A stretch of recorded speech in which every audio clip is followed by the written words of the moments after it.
It's the day after Easter in Omaha, Nebraska, a prairie metropolis of almost 1 million. When people think of Omaha, they probably think of cornfields and a lot of space, but there's more that meets the eye. It's one of the 50 largest cities in the United States. We're not as big as Kansas City, but we still have that Midwest love. It's a good, safe place to raise kids. But this Monday morning, the mother of Omaha resident Kamisha Hollis fears for her child's safety. Every morning, like around 6 o'clock, we call each other. I was getting ready for work, and she was getting the kids ready for school and getting herself ready for work. And this is every morning. That is, every morning except this one. I had a gut feeling something was wrong. Kamisha's mom spends more than an hour that morning trying to get a hold of her daughter. Hey, you reached Kamisha. Leave me a message. Kamisha, it's Mom. Call me when you get this. I kept calling from like probably 6 o'clock to maybe 7, about 7:30, no answer. She also calls Kamisha's longtime boyfriend, Marvin Young. There is no answer from him either. Next, Kamisha's mother reaches out to her sister. Hey, you heard anything from Kamisha today? Every morning, she would always send me either a text message or a message through Facebook asking me to meet her at the gym, because she'd always want to go for like a 5 or 6 a.m. body pump. I would never, ever go, but she messaged me every day anyway. But that morning, Caprice Hollis never heard from her sister. So I texted her, "Are you going to the gym?" or something like that, and she didn't text me back. When Kamisha's mother hears this, she gets in her car.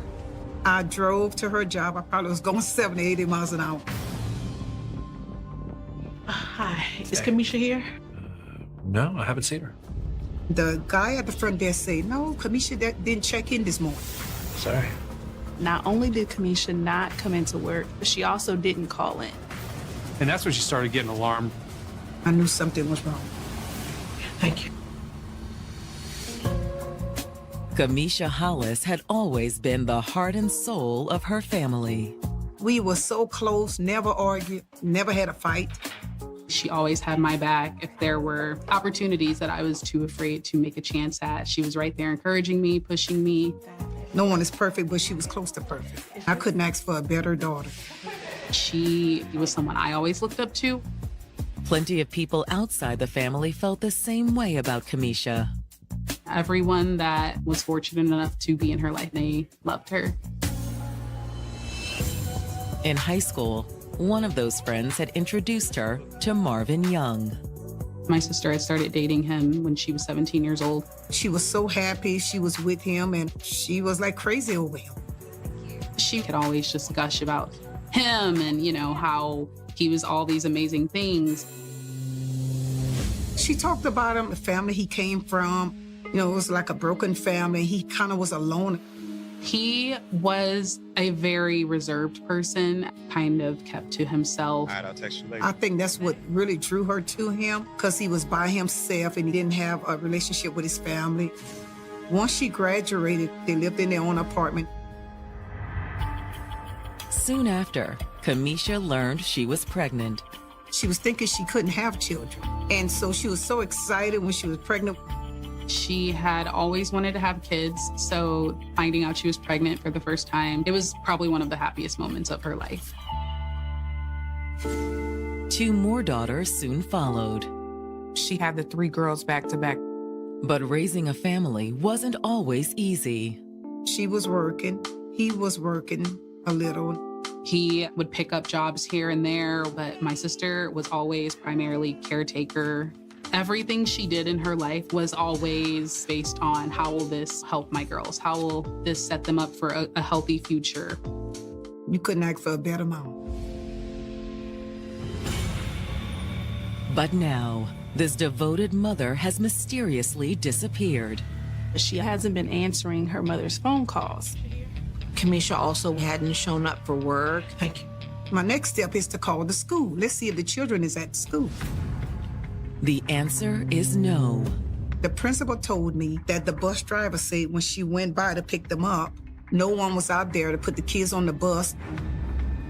Now worried about the children too, Kamisha's mother races to their house. It was real dark. The shades wasn't open. But does that mean no one is home? Kamisha, it's your mom. Eventually, someone comes to the door. Kamisha's oldest daughter. Hey, where's your mom? Your mom here? No? Okay, what about your dad? Your dad here? No. No? Y'all here by yourself? Yeah. Oh my gosh. When they woke up, the parents were gone. Oh my Lord. Oh my God, baby. Okay. Dating for years, ever since her senior year of high school. They ended up having 3 beautiful children together. She did whatever she had to do for them, just made them feel very loved. She was a really good mom. But now, Kamisha's mother has just found her granddaughters at home, alone. The oldest one said they was there all night. She said, we've been here all night by ourselves in the house. They woke up and their mom and dad were both gone. Kamisha loves her kids, and she would never just leave them by themselves. Something was seriously wrong. The only thing Martha sees left to do is call the Omaha police. Yes, hi. I'd like to file a missing persons report. Officers arrive on the scene a few minutes later. When police get a call about a missing person, they do an initial investigation to see if there was any sort of forced entry or break into the home. They do a search around the property. But they come up empty-handed. A quick check through the house didn't find anything disturbed or out of place. No sign of any kind of violence. Officers also try to get some information from the missing couple's children. The kids crying and everything, and we trying to calm the kids down, and just a lot of questions. But the kids have no idea where their parents are. They say, we don't know what happened. You hear from her, will you please let us know? Yes. In the meantime, we'll get this report over to detectives and they'll be in contact. Okay. Thank you. Thank you guys so much. Thank you. However, it isn't long until at least part of the mystery is solved when detectives are finally able to get a hold of Marvin. Marvin tells them that he was out searching for Kamisha. I've been looking everywhere for her. He said he left the kids alone because they were asleep when he woke up and found Kamisha not in the house. Now that the detectives have made contact with Marvin, they ask him to come into the station. We'll need you to come down to the station so we can talk a little more. They brought him in and interviewed him and everything. We were watching TV. He tells them him, Kamisha, and the girls had a quiet Easter night. He says he put the kids to bed, and then he turned in too. Going to bed? Yeah. Hey, I'll be up when this is over. According to Marvin, Kamisha had stayed up watching TV. He said that was the last time he saw Kamisha. I woke up, I don't know, like 5 o'clock, and she hadn't come to bed. He went downstairs, searched around the house, didn't find her. He also noticed her car was gone. Did you try calling her? Yeah, but she didn't answer. So because the children, as he says, were still asleep, he took it upon himself to go out and start looking for her. However, Marvin says he can verify his story.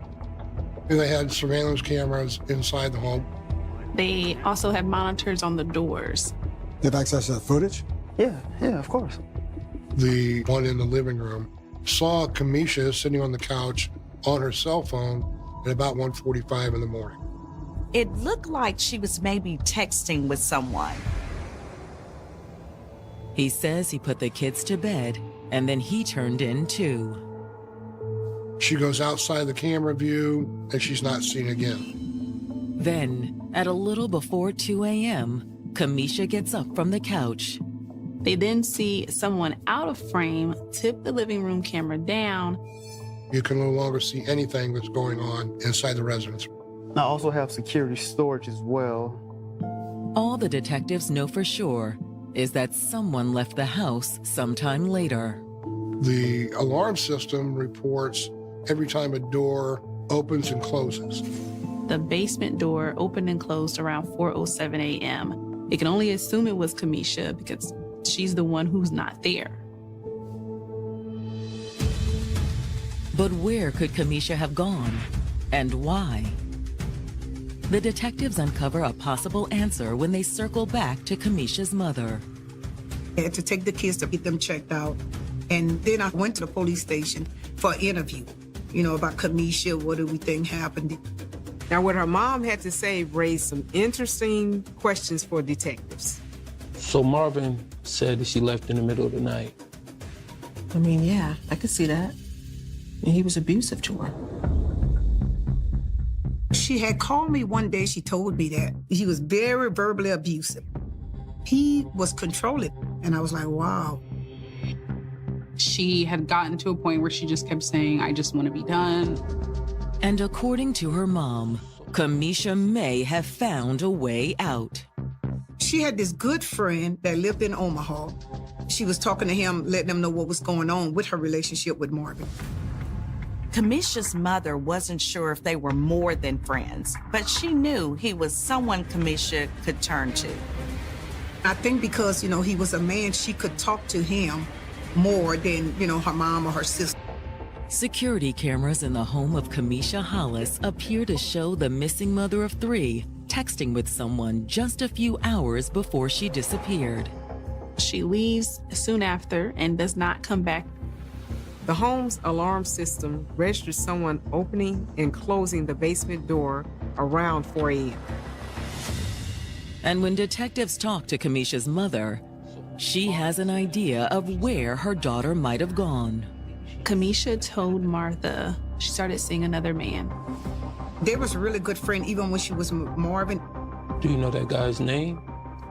No, she told me once, but I can't remember. Thank you for coming in. Okay. I'll walk you out. Thank you. When detectives talk to Kamisha's sister, she confirms that there was trouble in the relationship. She said things were not going okay, but she didn't go too much into detail for us. All I know is that she said he wasn't doing much to support the family. My sister was overwhelmed. She was working the 2 jobs, and she was still managing to get the kids to school, taking them to every appointment. She was definitely stretched thin with basically operating as a single parent while not actually being one. Eventually, she'd had enough. She was ready to just be done with him and take her daughters and go and live their best lives. And this friend of Kamisha's that your mom mentioned. Frank? Is that his name? Yeah, I think so. You have a last name? No, I don't. I'm sorry. That's all she could give Omaha Police Department. Thank you. Hoping to identify Frank, the detectives subpoena Kamisha's cell phone records. Maybe Frank can help find where Kamisha is. Detectives also issue a be on the lookout for Kamisha's car. They were worried for her safety.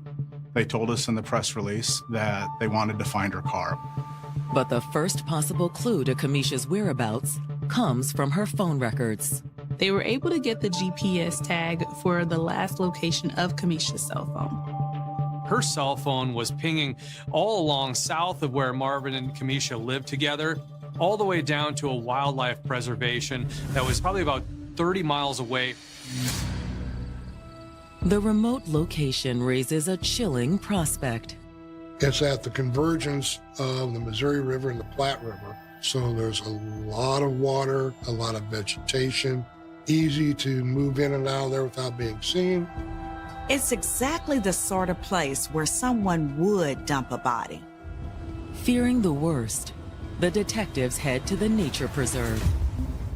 They're hoping it's a breakthrough in the case, but once they get to the location, they find there is nobody there. All the detectives find is Kamisha's cell phone. It's just lying there in the grass, like she dropped it or someone disposed of it. The number of red flags about this investigation have reached a point where there's a high probability of foul play involved. They now decide to bring the K9 unit out, hoping to find Kamisha. They let the dogs smell Kamisha's clothes, and the dogs lead them right to the shoreline of the Missouri River.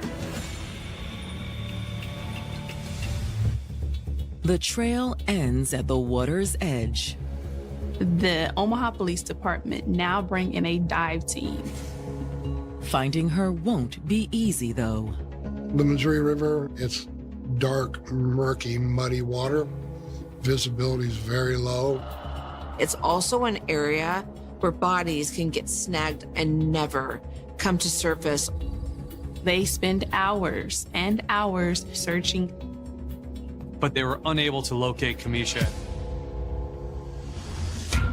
But does that mean she's still alive? Maybe just her cell phone was left. Maybe Kamisha is somewhere else. Or could her body be miles and miles away? Who knows how long she had been in that water and how far downstream she went. However, there may be a way for the detectives to determine if Kamisha went in the water or not. Wildlife Management has cameras for the entrance of the park. When detectives review the footage, it shows Kamisha's car pulling into the park at around 1 p.m. on April 2nd. They then see her car leaving around 1:30 p.m. Unfortunately, they couldn't see who was behind the wheel. Didn't see that. But for the detectives, the circumstances suggest it isn't Kamisha. Here's her car in an area south of Omaha where it had really no legitimate purpose to be. Then the dog tracks her scent up to the edge of the Missouri River, and then you see the car leaving about 30 minutes later, which is consistent with what it would take to take that body down there and put it in the water. Foul play appears even more likely when police locate Kamisha's car a few days later. 2 uniformed police officers found her vehicle parked in a hotel parking lot. They contacted investigators and contacted the crime lab to process that vehicle for any forensic evidence they might be able to find. What CSI finds inside the car appears to confirm the detective's suspicion that their missing persons case is actually a homicide. It appeared as if someone had taken steps to power wash the back seat. But CSI investigators find a few spots the power washing missed. There was blood in the car. Detectives searching for Kamisha Hollis suspect the missing mother of 3 may have been the victim of foul play. They tracked Kamisha's phone to a wildlife preserve 30 miles from her home. Look at this. And they found the phone near the banks of the Missouri River. They've also found her car abandoned outside an Omaha hotel. They find what is believed to be blood inside of it. And when detectives pop the trunk, they uncover more evidence that suggests she'd met an untimely end. We found her purse in the trunk. Kamisha's wallet, ID, and credit card are all in the purse. If something had happened where Kamisha ran or left, it comes into question as to why she would have left her ID and her purse. Detectives believe the answer lies in the bloodstains crime scene investigators found in the car's back seat. Samples are taken from those splotches to see if they can get some DNA. While the forensic techs work, detectives canvass the neighborhood. They asked for surrounding businesses to help with any video surveillance that they've had. They're hoping the footage will allow them to identify whoever ditched the vehicle in the hotel parking lot. Detectives also attempt to track down the mystery man in Kamisha's life. When Kamisha's long-term relationship with Marvin Young started falling apart, she turned to an old friend for support. A man her sister only knew as Frank. They just have a first name. But it's enough. Combing through Kamisha's phone records, they're able to identify him. They find out Frank's name is Franklin Green. Once they have Frank's full name, finding his address is a simple matter. Can I help you? Yeah, we're here to ask you a few questions about Kamisha Hollis. Have you found her? No, we haven't. They go and talk to him and learn that she's not with him. He has not seen her. He says he last talked to her late on Easter Sunday. He's tried to reach her, and he can't contact her. So how would you explain your relationship with Kamisha? We've known one another for a long time now. And lately? Well, not a lot of people knew, but we become closer, actually romantic. They had developed a romantic relationship. They decided to take things slow while Kamisha worked things out with Marvin. You mean like patching things up? Not exactly. Frank tells the detectives the same thing they'd heard from Kamisha's mom and sister, that she was ready to move on. Franklin tells OPD Kamisha gave Marvin a deadline to move out of the home they shared. According to Frank, Marvin was supposed to be out by the 1st of April, which was the day before Kamisha's disappearance. That raises a red flag. You think Marvin might have done something to Kamisha? Definitely. Why do you say that? Just the story she shared with me. Kamisha would tell him horror stories. She had told him about Marvin's history of violence, how angry he could be, how controlling he was of her. They had been physically fighting a lot. How long had that been going on? For quite a long time, actually.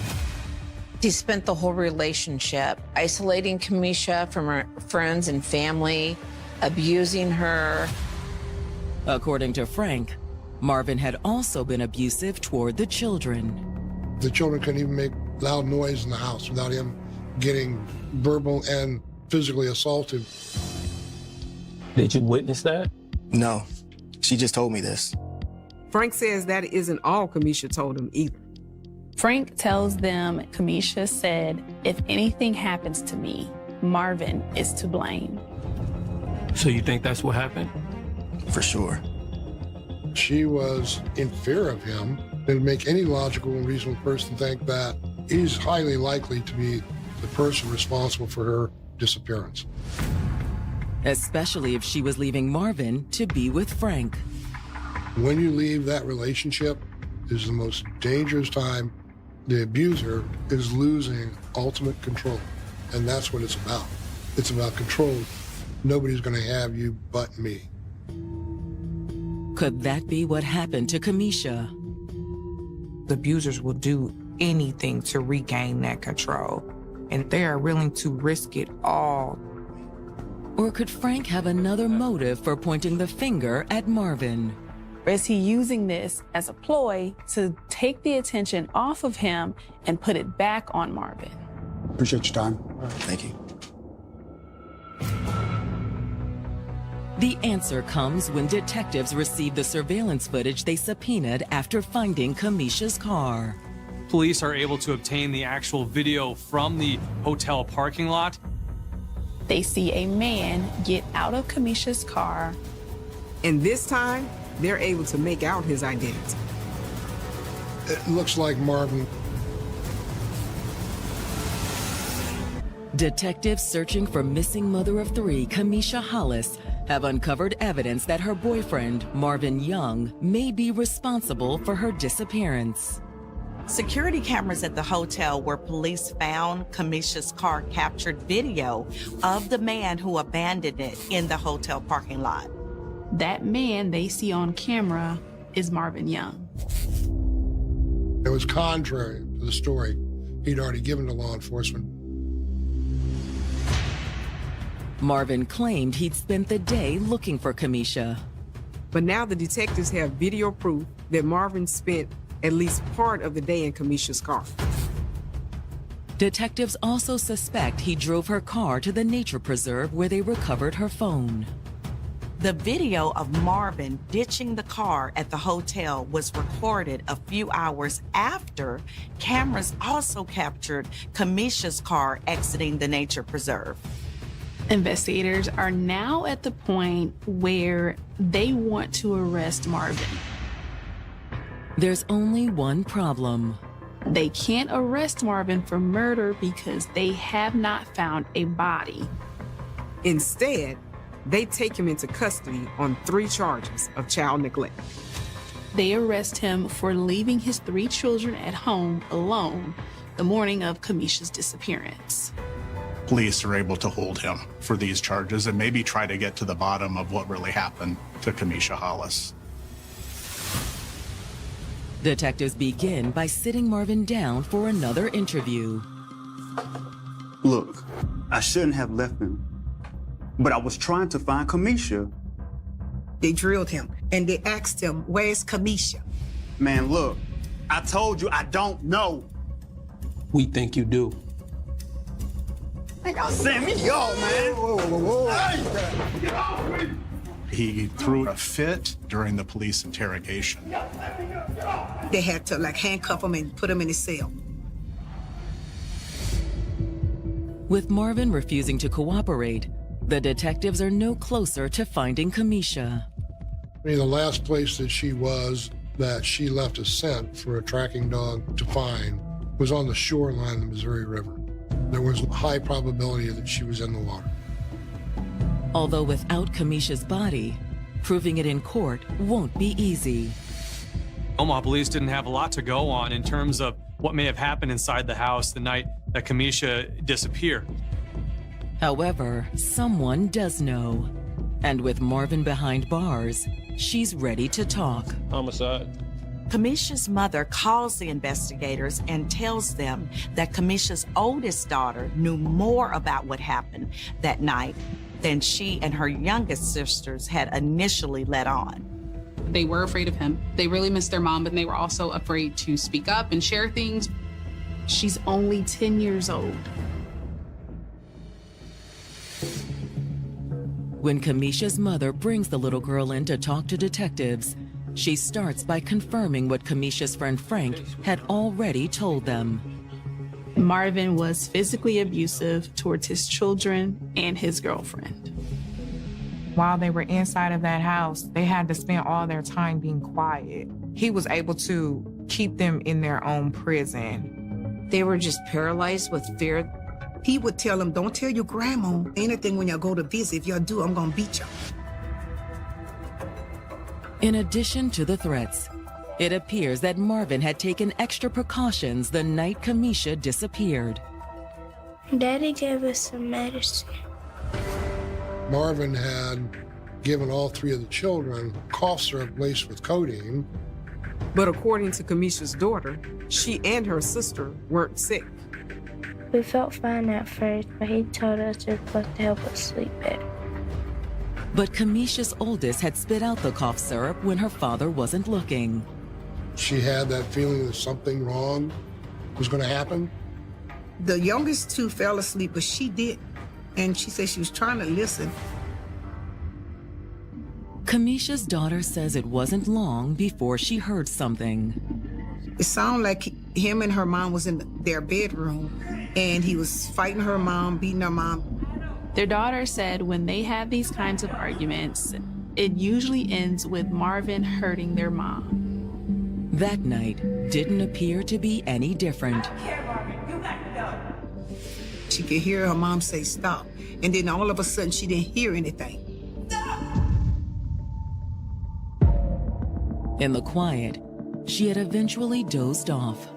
She said she fell asleep even though she tried her best to stay awake. And now that her father is locked up, she felt safe coming forward. She says she didn't tell investigators at first because she was scared. But will a 10-year-old's testimony be enough to secure a murder conviction? Even more convinced that Marvin is responsible for Kamisha's disappearance, detectives subpoena the cell tower data from his cell phone. Marvin left the family home at 5:11 a.m. the day of Kamisha's disappearance. The records show him heading to the nature preserve, where detectives believe he dumped Kamisha's body. Marvin was at the wildlife park the same time that Kamisha's phone pinged at the Missouri River. There's a direct parallel between the tower pings on Kamisha's phone and Marvin's phone, same place, same time. Which, as far as the detectives are concerned, can only mean one thing. He'd put Kamisha's body in her own vehicle and drove her to that wildlife refuge. Young murdered his girlfriend, Kamisha Hollis, and dumped her body in the Missouri River. They have circumstantial evidence indicating Marvin did kill Kamisha, but they do not have a body, even several months after her disappearance. Without a body, the detectives felt they needed more evidence before they could bring charges. Hoping to strengthen the case against Marvin, the detectives combed through Kamisha's cell phone and a computer recovered from her house. On Kamisha's cell phone, investigators find several pictures of Kamisha's bruises, cuts.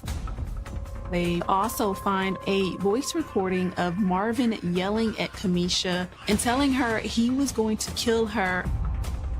Kamisha realized the trouble she was in, so she had to document it on her own to make sure that if something did happen to her, there was a trail. Detectives find even more documentation on Kamisha's computer. Investigators find an email on Kamisha's computer that was drafted in July 2017 that goes into detail about Marvin's abuse. It talks about one incident where she was beat unconscious by Marvin. She also wrote in that email that if something ever happened to her, it was Marvin who did it. On June 14th, 2019, over a year after Kamisha disappeared, prosecutors are finally able to charge Marvin with first-degree murder. Even without the body, investigators now believe they have enough evidence. Oh my God, I was so happy. I was so happy. I said, they finally got him, they got him. But murder charges are one thing. A conviction is another. When you don't have a body, it's a tricky case. What the prosecutors need is a confession. But Marvin continues to maintain his innocence as his trial date approaches. Marvin and his defense team stand strong that he didn't do it. Then, just days before the trial, everything changes. The prosecutor called me and she said, we're going to take a plea deal. And I said, no, let's take it to court. Let the jury decide. And she stated, well, we might lose if we take it to trial. Marvin takes a plea deal where he pleads no contest to manslaughter, which is a lesser charge, which more or less means that Kamisha was killed, but there was no intent to kill her. At Marvin's sentencing hearing, the prosecution lays out their theory of what happened in the early morning hours of April 2nd, 2018. Kamisha and Marvin had been fighting all day on Easter about him leaving the house. This is my house. They're my kids. I don't care, Marvin. You got to go. But Marvin had no intention of leaving. Marvin was determined to not move out of the family home. He did not want to give up Kamisha, and he definitely didn't want to give up Kamisha to another man. He will do whatever it takes to make sure that she's not going anywhere.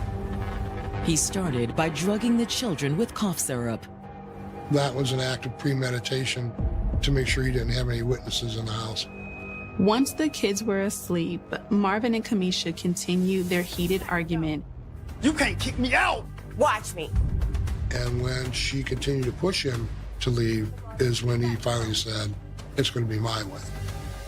Marvin turned violent.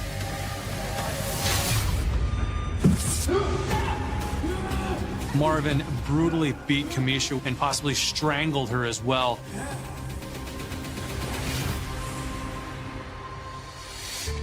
Without Kamisha's body, the prosecutors can't say exactly how she was killed.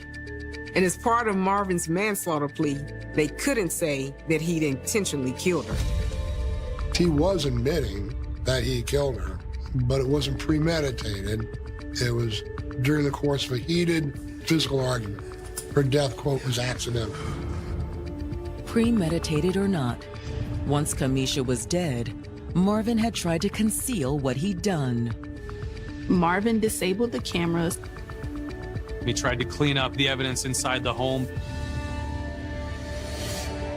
Then at around 4 a.m., he loaded Kamisha's body into her car. The home security system logged him going out the basement door. Marvin drove around with Kamisha's body in the car before heading to the wildlife preserve. At the wildlife preserve, he dragged Kamisha's body to the river's edge and put her in the water. Then he headed back into town to get rid of her car. Between dumping Kamisha's body and leaving the vehicle at the hotel, Marvin goes to a car wash and starts scrubbing out the back of her vehicle to cover up any other evidence. Hearing what likely happened to Kamisha is an ordeal for her family. I really didn't want to go, but I went on behalf of Kamisha. Just sitting there and just listening to everything be recounted, I just wanted it to be over. Marvin, on the other hand, appears unmoved. I remember we went to one court hearing, and he turned around and asked me, "How's the girls?" He acted as though he still had control over what was happening. And there is one piece of leverage that Marvin still clings to. The closure Kamisha's family desperately needs. The one thing that Kamisha's mother and family wants to know is where she's at, so they can lay her to rest properly. Even after hearing the pleas from Kamisha's mother and her children, Marvin still refused to tell where he dumped Kamisha's body. It's like he still have control over us. I have control over her mom, her family, and everything, because I'm not going to say where Kamisha at. But it's the judge who has control over Marvin's fate. The judge sentences Marvin to 23 years in prison. It's not enough to satisfy Kamisha's family.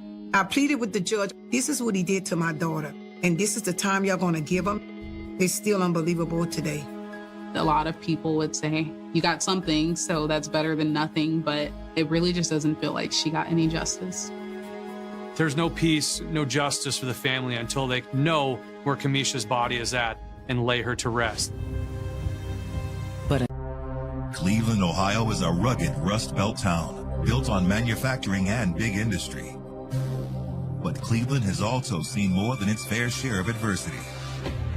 And in the early 2000s, a string of mysterious disappearances would eventually lead police to a monster lurking in their midst.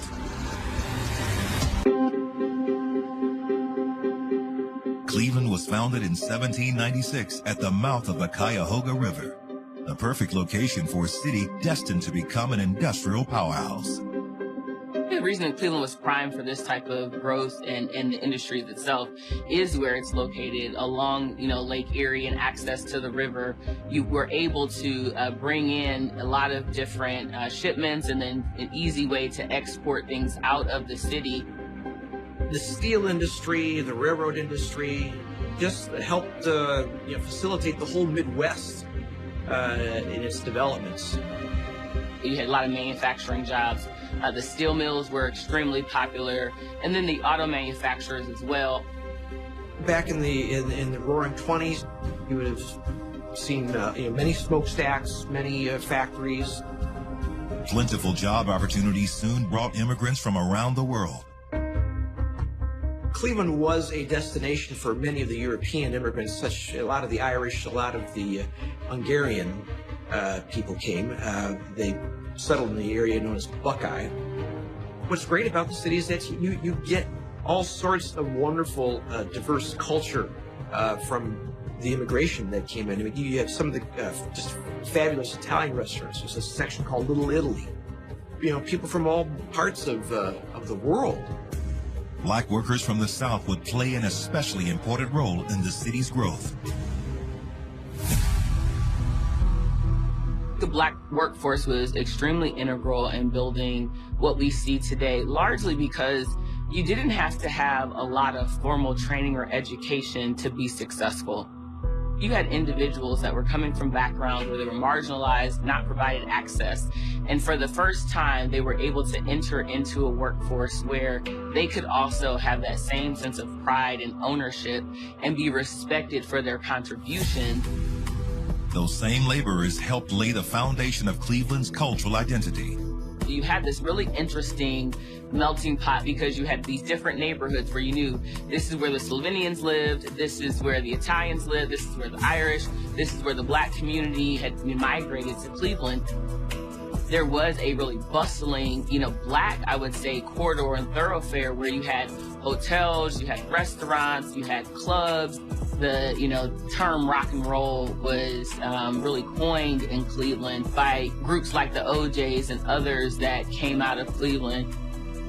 But as with many cities in the U.S., by the mid-1960s, redlining and housing discrimination would lead to a stark racial divide in Cleveland. The county became very divided racially. It was an east-west thing.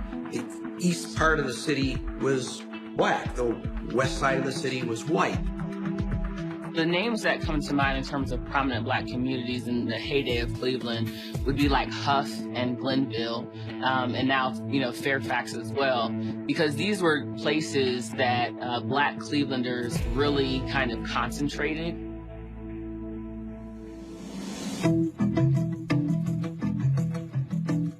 But despite the divide, Clevelanders are united by a common love for their city. What are the three things that we always come together on? Music, food, and sports. And so with Cleveland being a big music town, a big food town, and a big sports town, a lot of the times you're forgetting that you're different races. You're forgetting that you're from a different background because we're fighting this together. We all want the Browns to win. We all want a corned beef sandwich, and we all want to listen to a great live band. And so for us, it's oftentimes putting aside our differences because our similarities are more powerful. One of the things that people, really united on, especially in this blue-collar kind of town, is everybody had to work for it. I mean, people talk about nothing is given in Cleveland, you have to earn it. Although that unity has helped Cleveland's residents overcome many hardships, the city would once again be put to the test when it became the hunting ground for one of America's most infamous predators. Friday, April 2nd, 2004. It's a rainy spring afternoon in Cleveland's West Boulevard neighborhood. Children file out of Wilbur Wright Middle School, ready to start the weekend. If you can imagine, the school day ending at any school, kids are taking school buses, some kids are walking home. Among the excited students is 14-year-old Gina DeJesus. Gina was a young middle school girl in, getting into the very prime and fun part of your life as a young lady.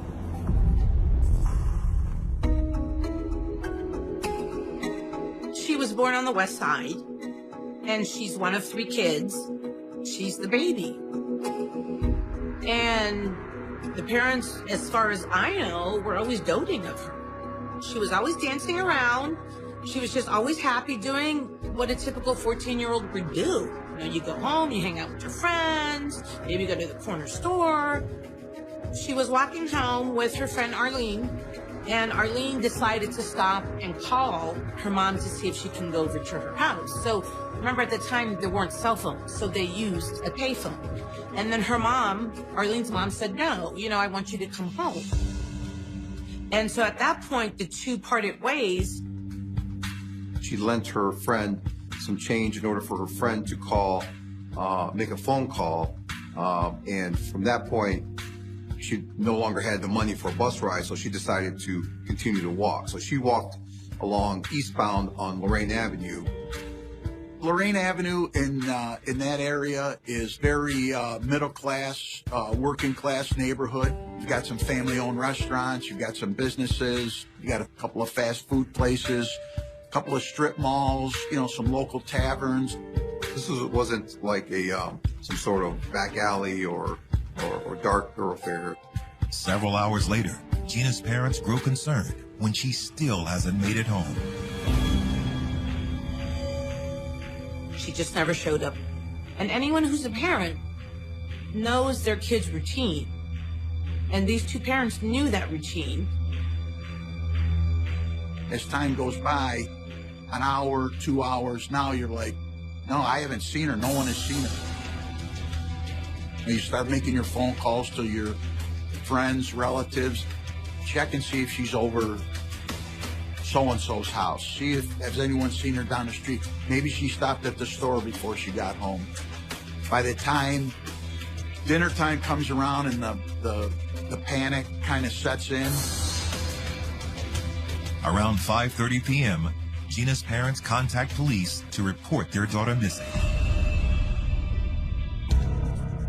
Her parents were saying Gina would not take off like this. She wouldn't run away. She has a good life here. She has a good family. She has no reason to run away. And they were just totally confused over why their daughter was missing. To Cleveland detectives, Gina doesn't fit the profile of a teen runaway, so their focus shifts to a much grimmer possibility.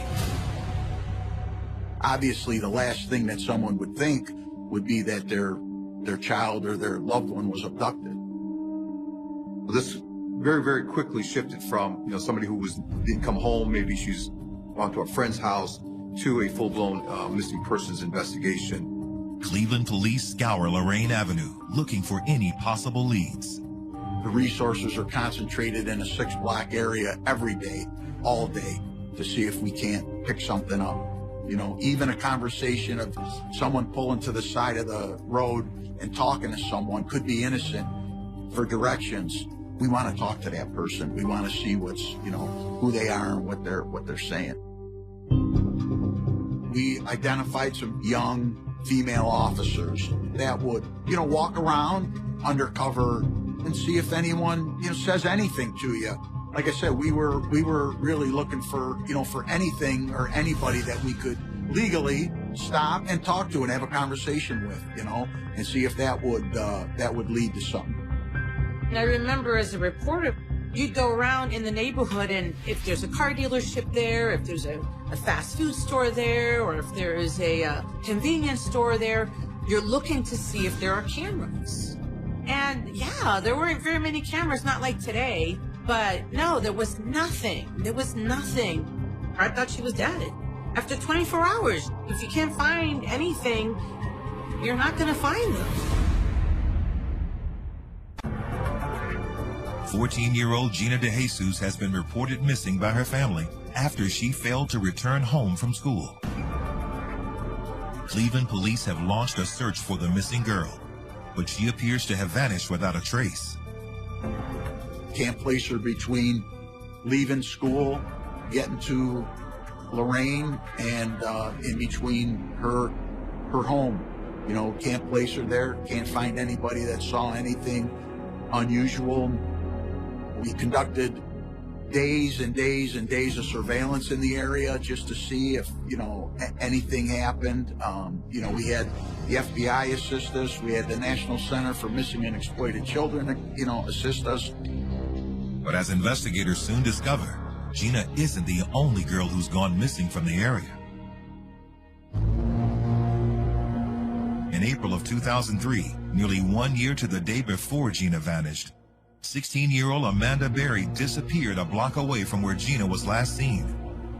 She had left work at a Burger King at West 110th and Lorraine and started walking northbound on West 110th. Her house was only a few yards away from where she was last seen, and she disappeared, just in thin air. So right away, similarities, same time, general location. So we became very focused on that. Because of the proximity of Amanda's disappearance and the fact that they're both teenagers taken in broad daylight, those two investigations started to run along the same track. What's going on? Who's doing this? We got somebody in our community snatching these girls. Although police suspect the cases are connected, they're unable to come up with any solid leads.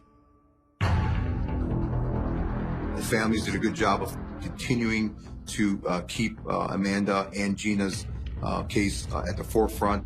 I know personally investigators had their missing persons posters up at their desks, and every day they saw them. Every day they thought and tried to follow leads that came in, trying to find both Amanda and Gina. Nearly a decade goes by without a break in either case. But that all changes on May 6th, 2013, when 44-year-old Charles Ramsey hears noises coming from his neighbor's house.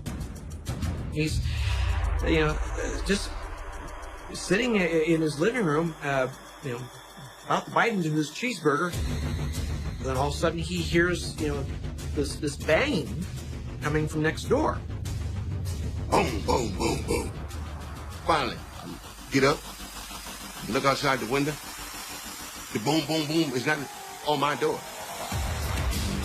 Charles goes outside and he looks at his neighbor's house there, and he sees this young woman banging on the door and trying to slip her arm out between the storm door and the door frame. Get me out of here! Get me out of here! He tugs on the storm door, and it's he couldn't get it to open any further. I ripped that door off its hinges. Reason why?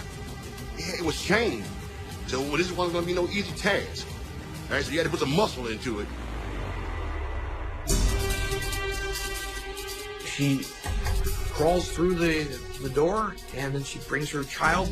And this child is just in terror. This child's totally scared to death, just crying and screaming, carrying on.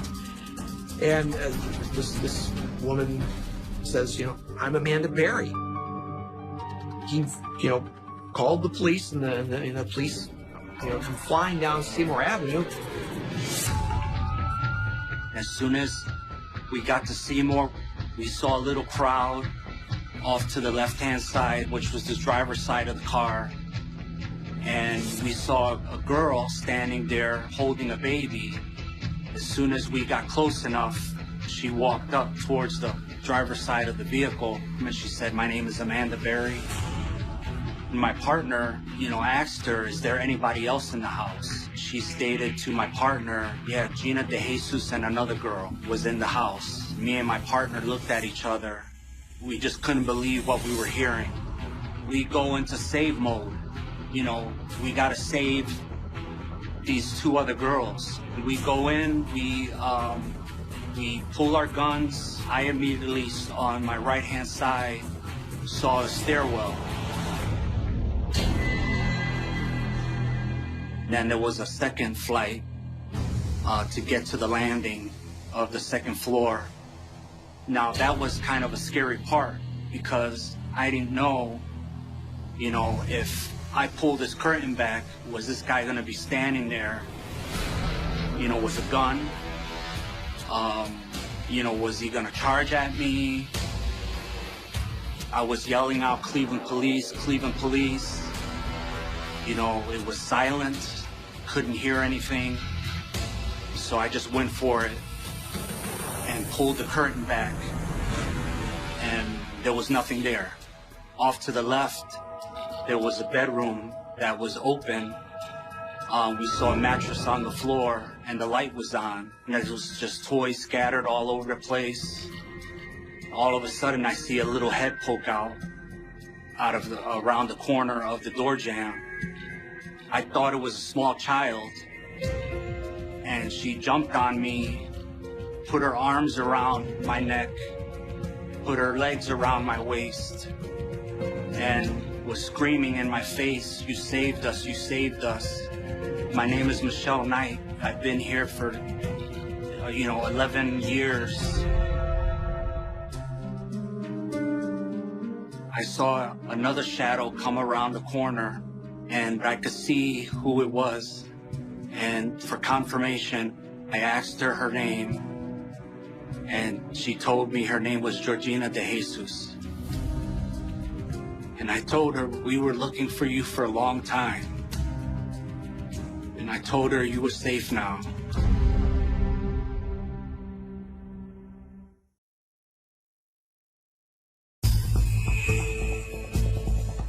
Cleveland police have just rescued 3 women being held captive in a residential neighborhood.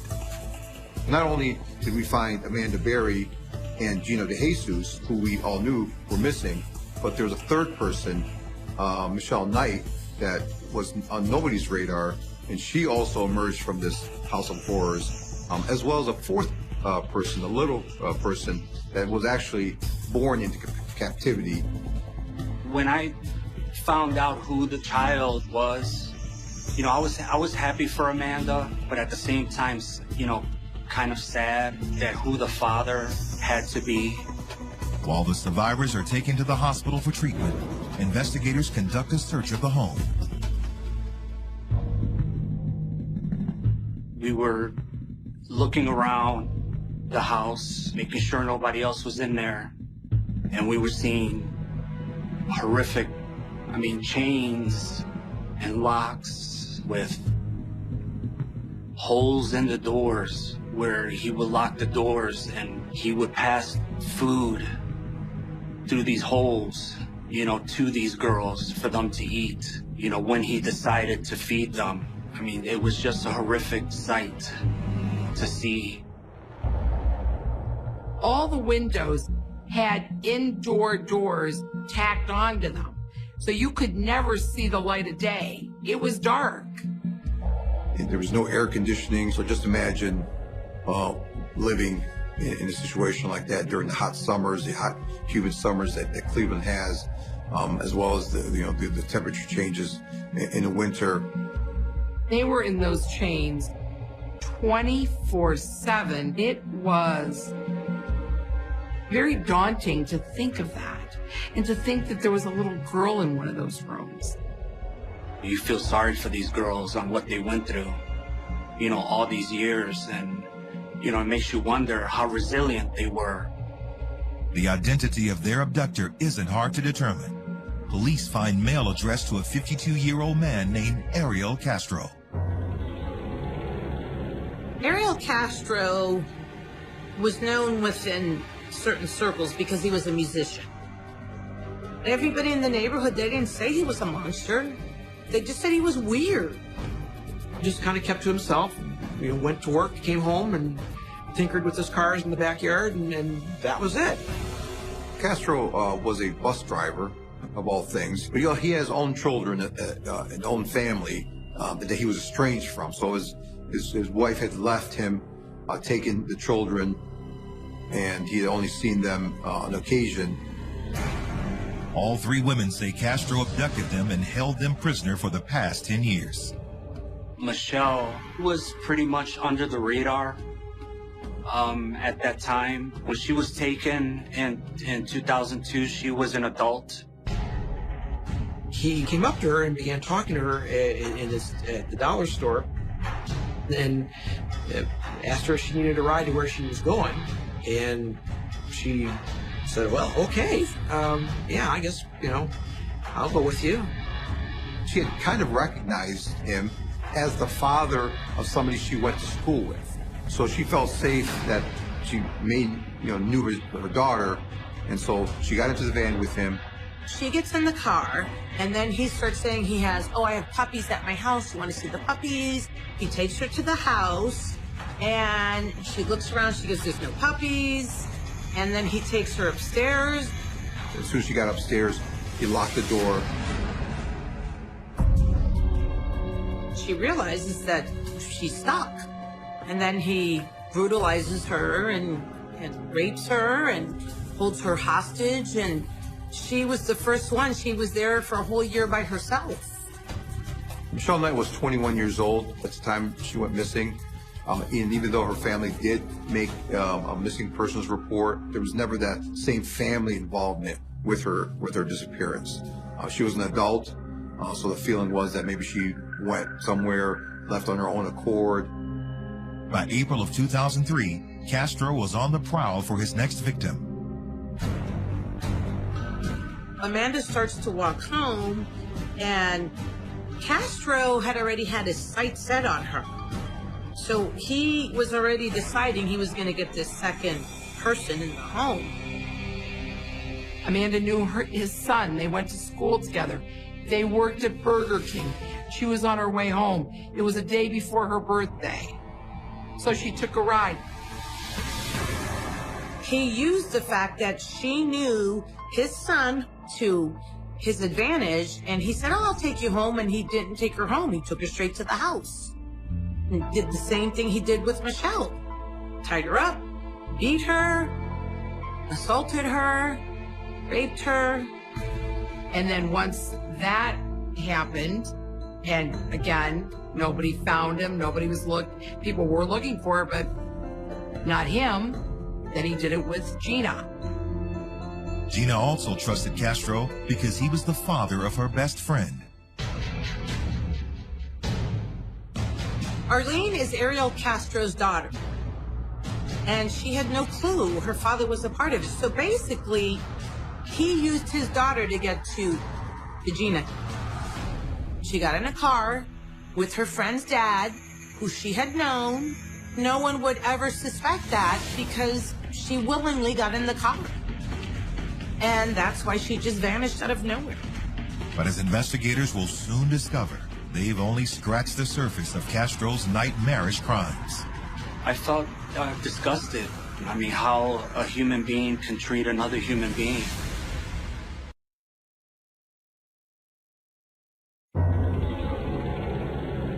Cleveland police have discovered that a bus driver named Ariel Castro has been kidnapping young women and holding them captive for years. The torments his survivors describe are almost unimaginable. Initially, he would kidnap one of them, and to break him mentally, he would take him downstairs and chain him up. Those chains were chains that you would use to tow cars. I'm not talking about a little chain link that you wrap around, the fence post to let your dog go outside and go to the bathroom. And after he forced himself on them, repeatedly raped them, he would put a helmet on their head for hours and hours and hours. And then the only way they can go to the bathroom was in a bucket. There was no toilet. He would exchange a simple luxury of going to the bathroom or taking a shower for a sexual favor. I mean, it's pretty horrific when you sit and think about some of the things they had to do or barter for food. Castro also liked to play sadistic mind games to break their spirits. He would often test them. He would sometimes, act like he was going to work and then come back 5 minutes later to see if they were trying to get out, trying to escape in some way. He would catch them and he would beat them, and then he would hog tie them in the basement for long periods of time. He would continue to do this over and over and over again until they just decided not to try it anymore. People would say, well, why wouldn't you scream and yell? I would have. You would think that until you're in that position, that he mentally changed the way they think. You have chains on you. You're locked down. You're in separate rooms. What do you do? Worse yet, 2 of the women had become pregnant during the years of sexual abuse. Michelle had became pregnant a few times, but Ariel did not want a baby from Michelle, and he would punch her in the stomach constantly when he would find out that she would be pregnant, and that's how he would abort the child. Like Michelle, Amanda Berry also became pregnant. She would give birth on Christmas Day of 2006, 3 years after her abduction. Amanda's daughter was born in one of those, those summer pools that have little fish in them. Michelle was assisting in that birth, and Ariel was saying, you better make sure this child survives. If this child dies, you die. You could imagine the pressure that was on her. When the baby was born, the baby wasn't breathing. So Michelle gave the baby CPR and it started breathing. If it wasn't for Michelle, where would that baby be? Big change came when the child started to understand and started to notice. And as children, they ask a lot of questions. And one of the questions that the child asked was about the chains. Why is my mom chained up?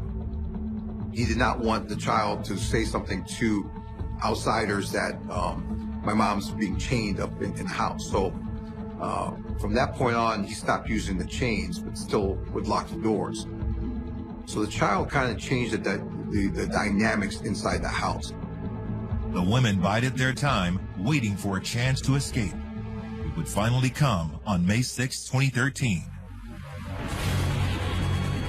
Ariel had left the house. Normally, he locks everything down, but that particular day he did not lock one of the doors down all the way. Amanda saw that as an opportunity, so she took that chance, grabbed her daughter, went down the stairs, opened the multiple chains that were on that front door, got the front door open, but the storm door, the outer door, was actually welded shut.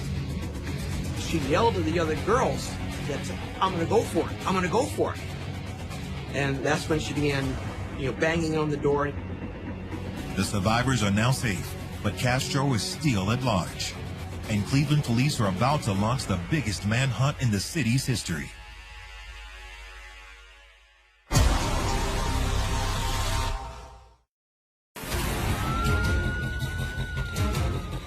Investigators are on the hunt for 52-year-old Ariel Castro, a bus driver who for 10 years kept 3 women and a child in prison in his Cleveland home. Luckily, they wouldn't have to search very long.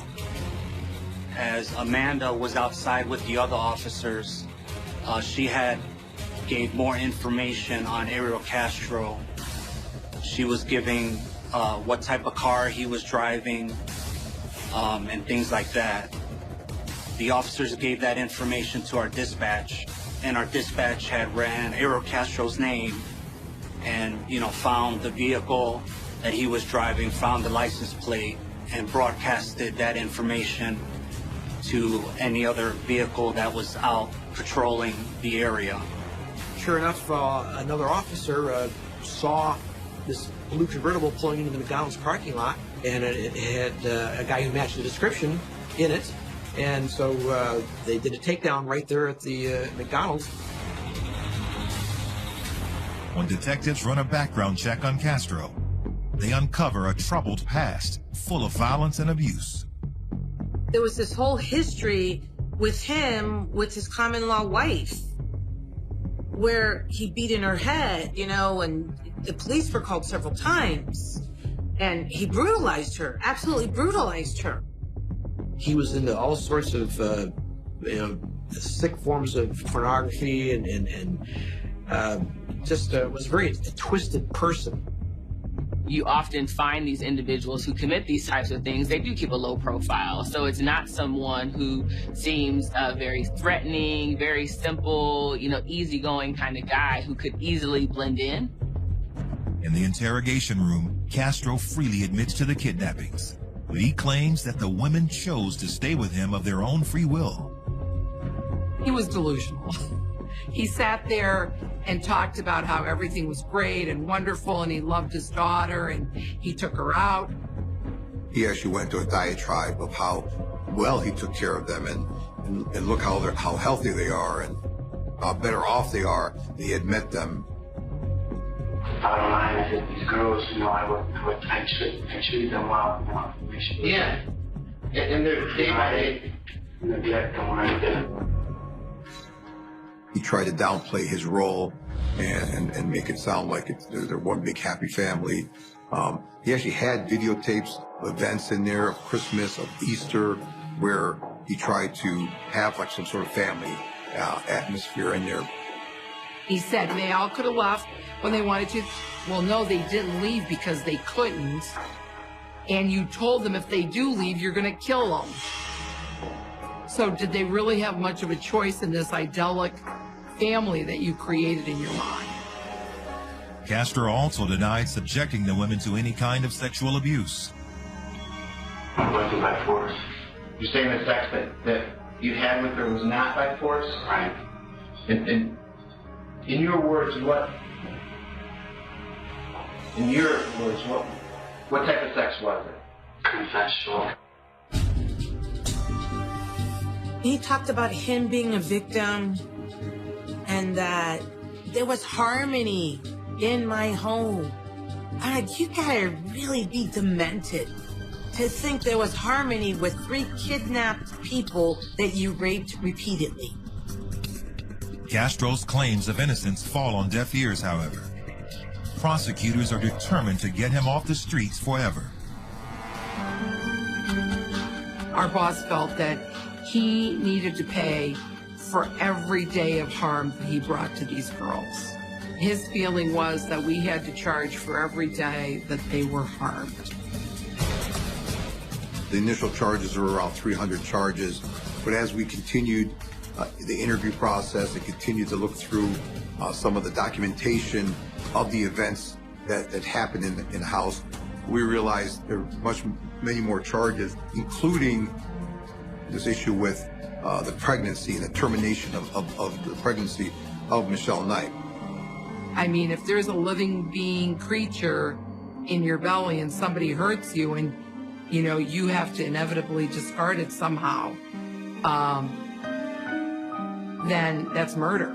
And we charged it that way. After holding 3 young women prisoner in his home on Seymour Avenue, Ariel Castro faces hundreds of charges, including kidnapping, rape, and murder.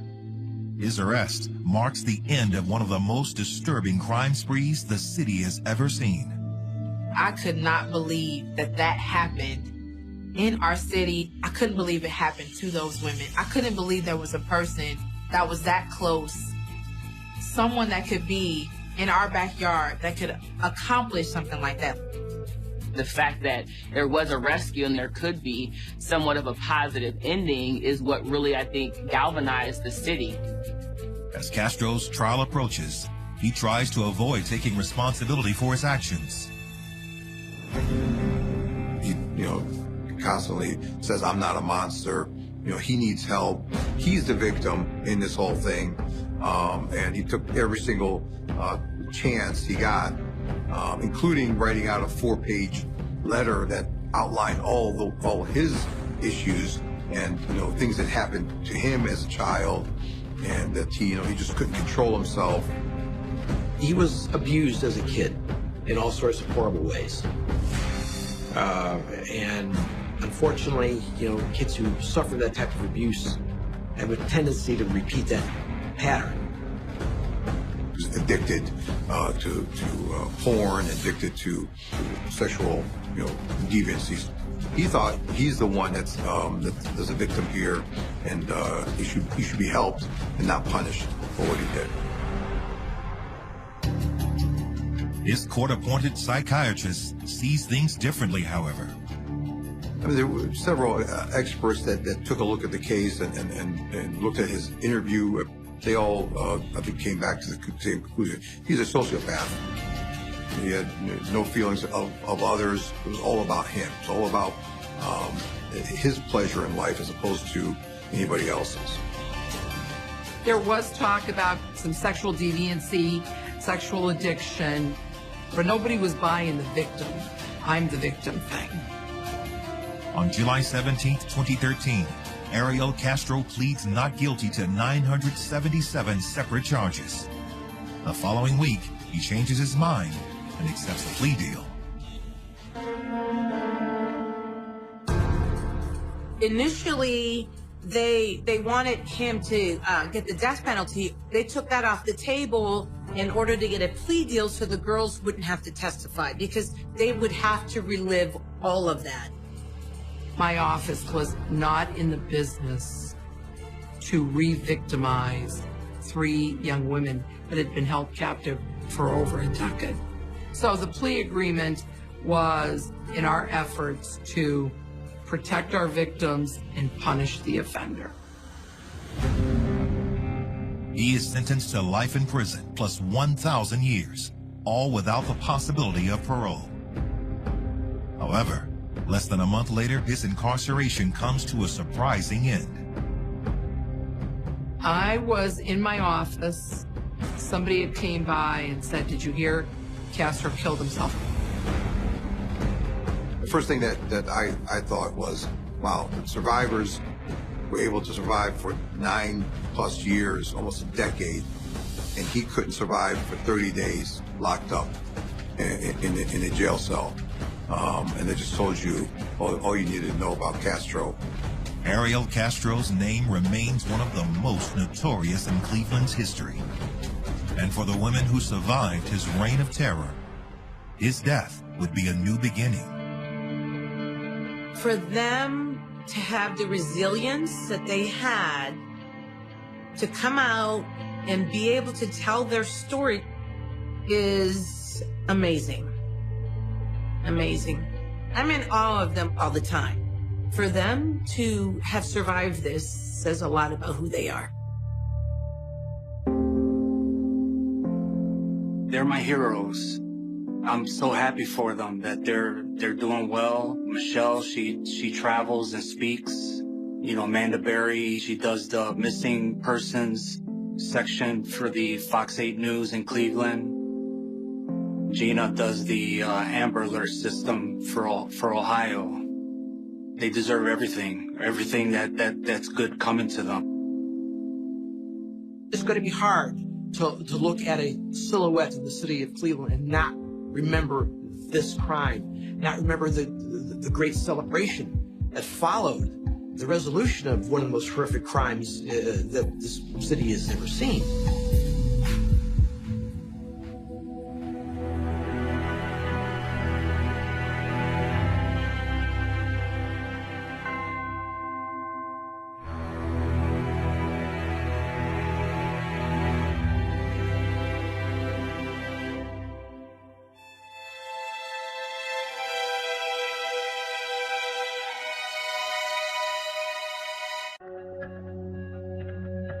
Strength, honor, integrity. They say there's nothing more alluring than a man in uniform. He can make you feel safe, like he's your shield against all of life's dangers and hardships. But what if your man in uniform enlists your help on a mission? One that's deadly and could cost you everything. Would you relinquish yourself from duty? Or stay loyal to the very end? It's early morning in Severn, Maryland. A quiet town located less than 5 miles from Army Base Fort Meade. Severn, Maryland is a suburb of Baltimore, and it is a great place to raise a family. A lot of military people travel the area, live there. But just before 8 a.m., a maintenance worker at a local apartment complex notices something strange.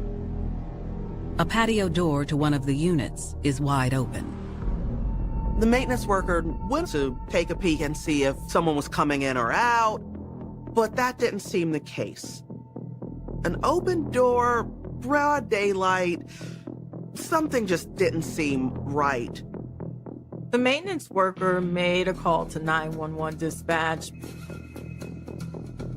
Anne Arundel County Police.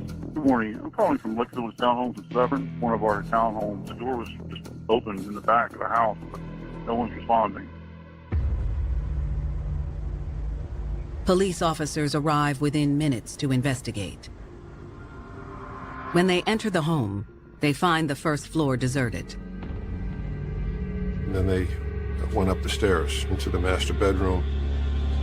They discover a tragic scene. The body of a woman on the floor, with something bundled in her arms.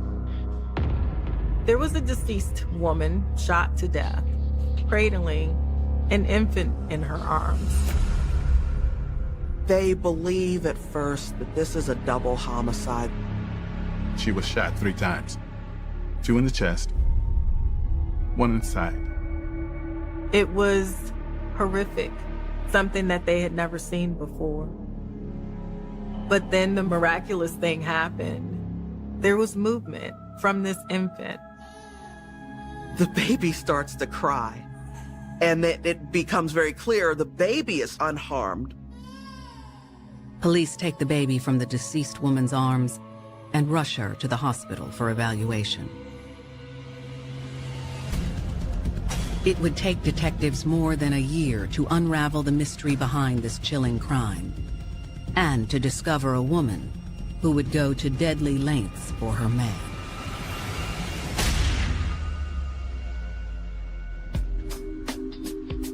Dolores Delgado was an ambitious Army soldier who served her country with honor for 6 years.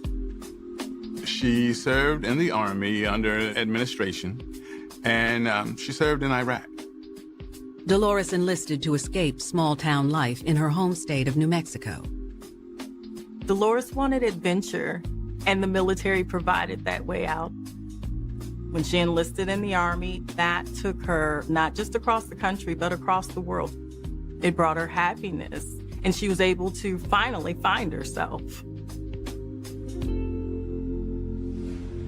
Dolores excelled in Army life and developed a sense of honor and duty by serving. She did remarkably well there. Military life gave her a sense of purpose and fulfillment. Over time, however, the lengthy deployments made her feel like she was missing her chance at finding love. Even though Dolores loved everything about the military, she felt isolated. Being deployed was lonely for Dolores. She yearned companionship. But it appeared Dolores's prayers were answered when she got to know a handsome Army sergeant named Malik Kearney. He was one of the commanding officers, and immediately they connected. He was strong and handsome and literally a man in uniform. He looked the part, he had the swagger, and he was the man. It was an instant connection. There was chemistry. And Dolores felt all of a sudden that the isolation wasn't there. Dolores was drawn to Malik's command and confidence. This was someone who made life and death decisions on the turn of a dime, and that was attractive to Dolores. They were able to share similar stories, similar childhood upbringing. Malik was her kindred spirit.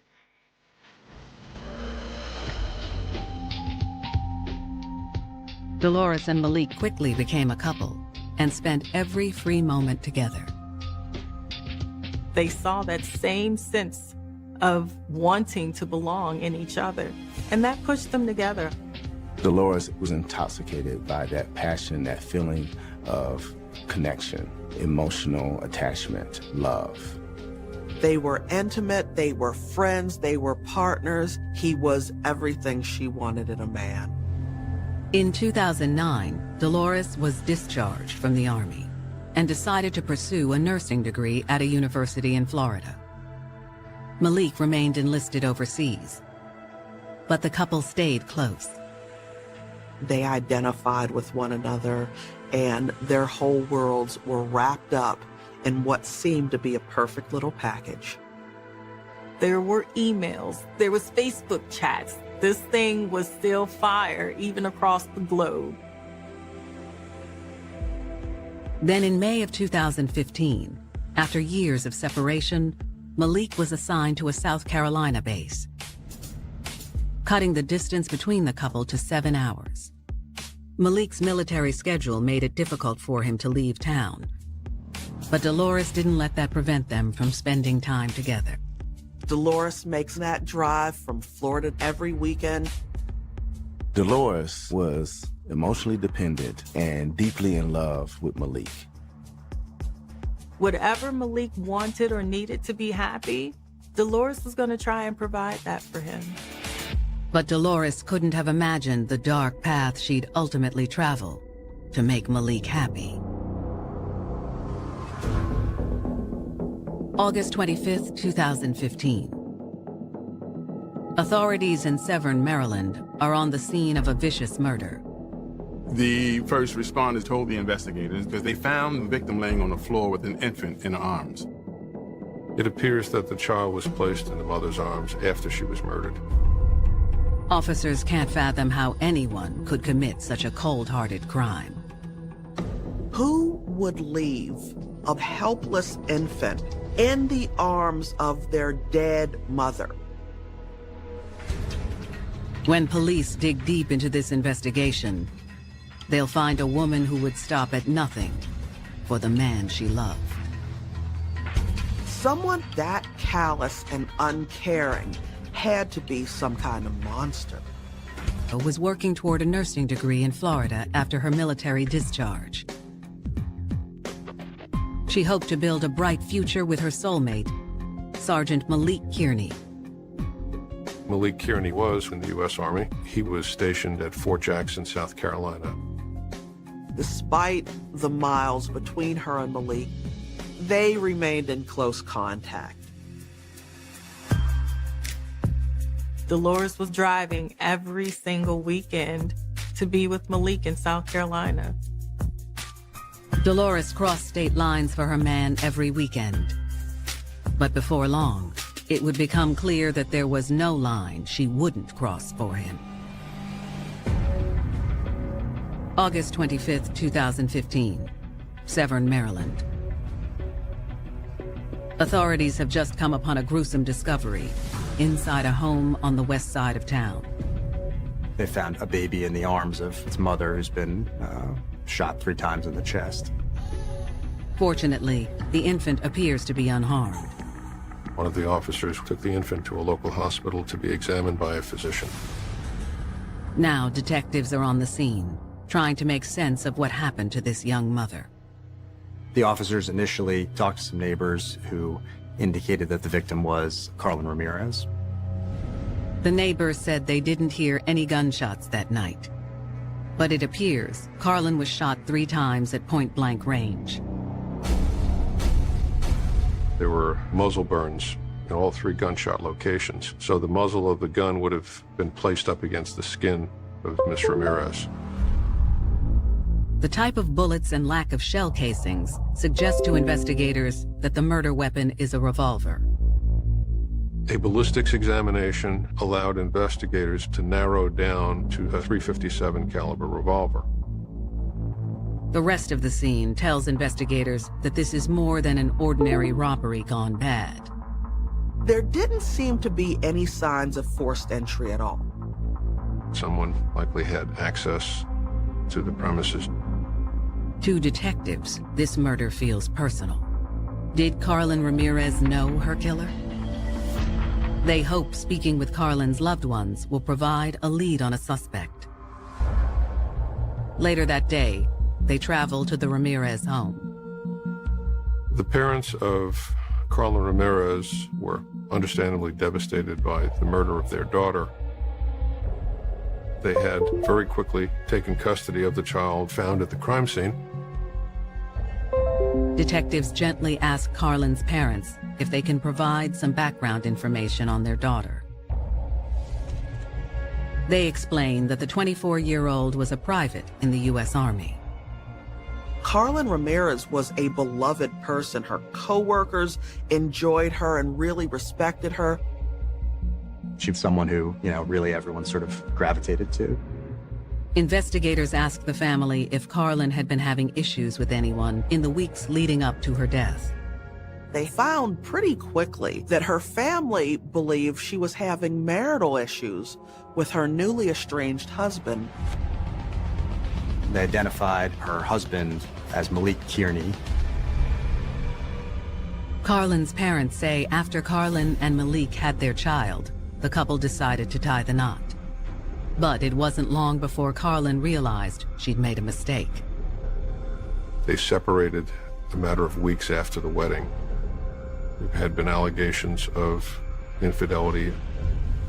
The news of marital issues made the police very suspicious of Malik. He could be a prime suspect in this case.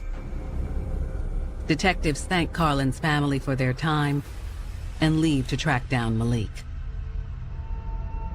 They traveled down to South Carolina to interview him. The next day, investigators meet with Malik Kearney at Fort Jackson Army Base. What can you tell us about her? She was alive. Malik was very distraught over the loss of his wife. He was very forthcoming. I don't know what happened. I still miss her.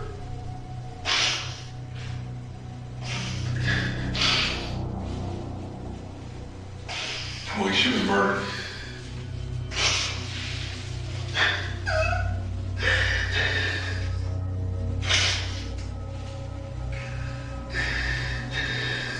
Why?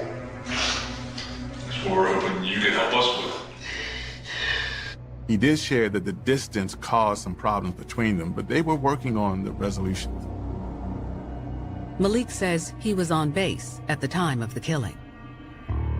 Malik told the investigators that he went to work at 8 o'clock, got off at 2, traveled home, where he watched Netflix and texted a few friends. After I left work, I came straight back home. He said that he had remained in his apartment alone, going to bed early, before returning to work the next day. The grieving husband appears eager to cooperate with police. Malik even agreed to a forensic investigation of his cell phone. But there's one aspect of Malik's behavior that strikes investigators as strange. Most people would likely immediately need to know what happened to my wife. Malik Kearney never asked how his wife died. That was a red flag, among others, to the investigators. Malik, again, is there any questions we didn't ask that you think that we should have asked before we leave? No.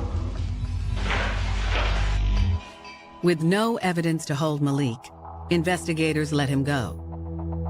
They returned to Maryland and started gathering evidence, processing evidence. As detectives begin looking into Malik's alibi, it seems to check out. The detectives confirmed that. Malik went off duty at Fort Jackson on the afternoon of August 24th and reported for duty at approximately 8:30 the following morning. When detectives review Malik's cell phone, it also appears to bolster his story. He was at home, he was watching Netflix, and he had texted a few friends. But investigators spot something of interest in his call history. They noticed that there was one number and one name that appeared more than any other number or name in that phone. That name is not Carlin. That one person was Dolores Delgado. Investigators know they need to find out more about Dolores's connection to Malik. What they uncover will turn the case on its head and reveal a woman whose #1 duty was to protect her man at any cost. Dolores prided herself on being the keeper of Malik's secrets, but she was his secret. Severn, Maryland. Army Sergeant Malik Kearney appears to have an airtight alibi for the night his estranged wife was murdered. But his cell phone history brings new questions to light. There was one name that kept showing up in Malik's telephone more than any other: Dolores Delgado. Mr. Kearney had said that he hadn't been dating anyone, but when investigators looked into Dolores Delgado, it appeared that they were dating. When investigators contact Dolores, she agrees to make the drive from Florida to Maryland for an interview. But when Dolores arrives at the station, detectives notice something suspicious. Shortly before the interview, Dolores Delgado was on the phone with someone. As Dolores ends the call, one of the detectives catches a glimpse of the name Malik on her screen. Her first reaction was to reach out to Malik Kearney, and investigators felt that was significant. When detectives questioned Dolores, she admits that she's been in a relationship with Malik for the past 8 years. Dolores said they'd been intimate, that they were friends and soulmates. Malik married Carlin, but it didn't matter to Dolores. Dolores tells detectives that Malik never loved Carlin and only married her to do right by the baby. Dolores was unconcerned with Carlin. In her heart, Dolores knew Malik was still her man. Detectives questioned Dolores about her whereabouts the night of the murder. Dolores Delgado told investigators that on the evening of August 24th through the morning of August 25th, she was with Malik Kearney in his residence in Columbia, South Carolina. They just spent the evening together. This, of course, is in direct conflict with what Malik had told investigators, that he was home alone. Detectives asked Dolores if she or Malik left at any point that night, but she insists they were both at Malik's home throughout the entire evening. She said that she was with Malik in South Carolina the night Carlin was killed. They also asked Dolores if she or Malik owns a revolver, the suspected murder weapon. Dolores Delgado told them that she really had no knowledge of firearms and was not well versed in anything pertaining to firearms.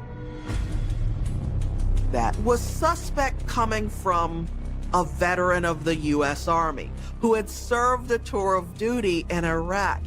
If anyone knows about guns, it would have been Dolores. Investigators believe Dolores knows more than she's admitting, but have no incriminating evidence. They conclude the interview and immediately get a subpoena for Dolores's phone records. When they looked at Dolores Delgado's cell phone data, they found that it was hitting off a cell phone tower right by Mr. Kearney's apartment. In fact, the same cell phone tower that his cell phone was hitting off of that night. They do find startling inconsistencies between her phone and the data pulled from Malik's phone. Obviously, there had been the communication between the two of them. There were a number of messages and text messages and back and forth that they hadn't found on Malik Kearney's phone. That indicated to them that Malik Kearney had deleted some of the stuff off his phone before sharing it with investigators. Investigators also find photos of Dolores's odometer in the text messages. She's also tracking her mileage, taking photos of this and sending it to Malik. That was a red flag as well to investigators. That's just not typical of what people send back and forth to one another. They started to get a picture of what happened leading up to the crime. It appears the couple planned a turnaround trip to kill Carlin Ramirez. And one of them stayed behind to create a digital alibi in South Carolina. Malik Kearney and Dolores Delgado had put together a plan to travel from South Carolina up to Maryland, kill his wife, and get back in time for work. But the vital question still remains: who pulled the trigger? Dolores had to be thinking that this wife, this distraction, this other woman was the reason that she couldn't be with her man.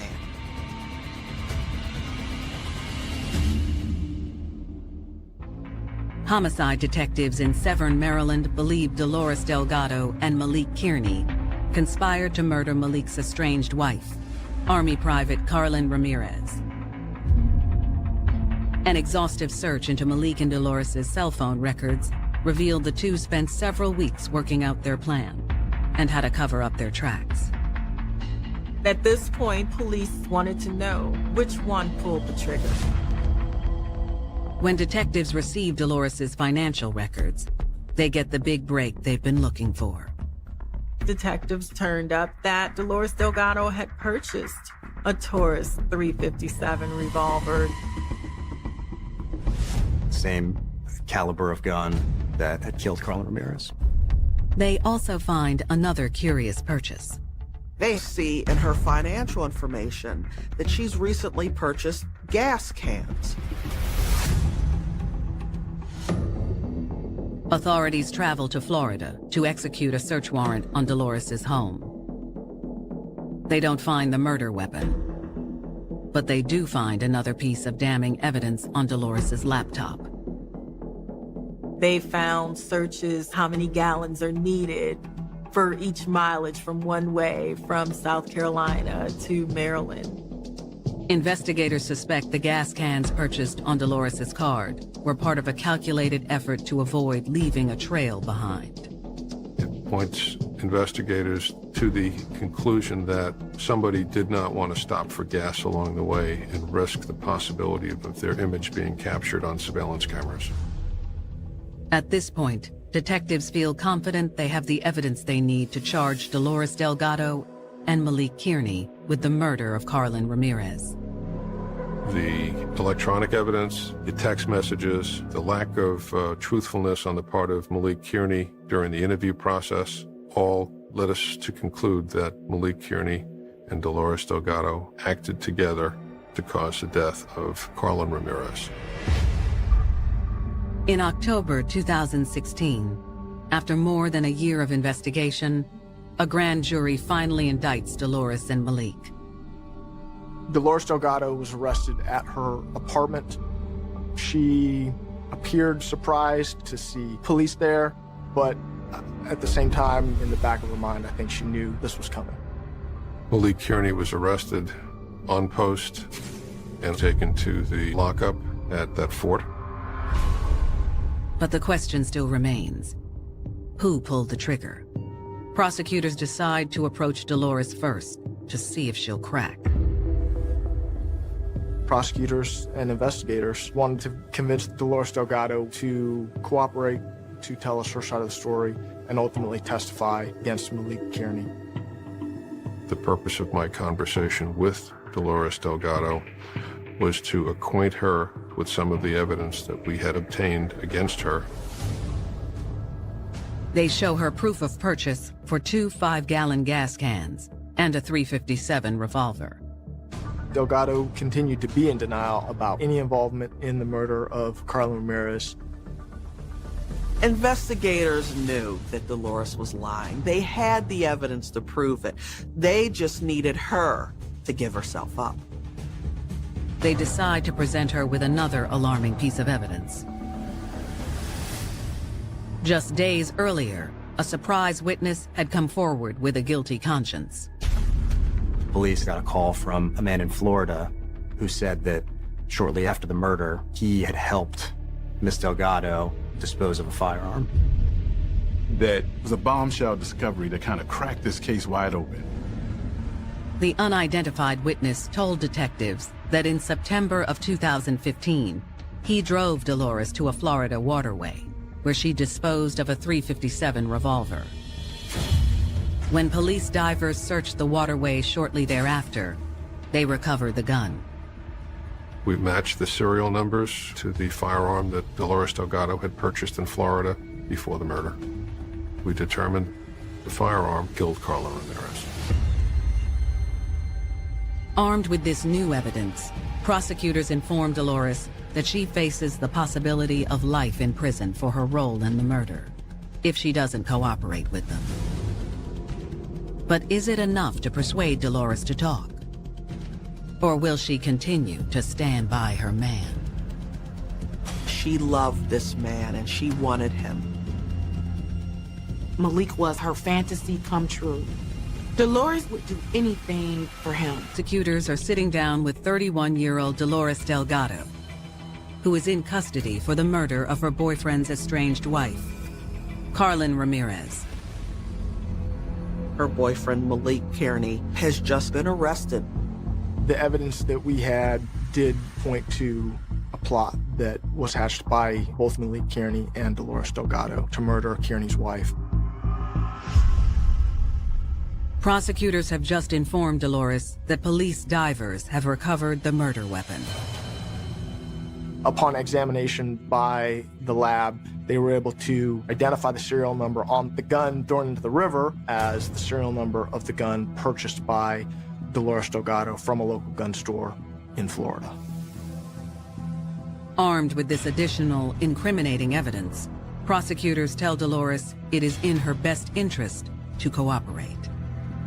We believe that she might be the weak link of the two.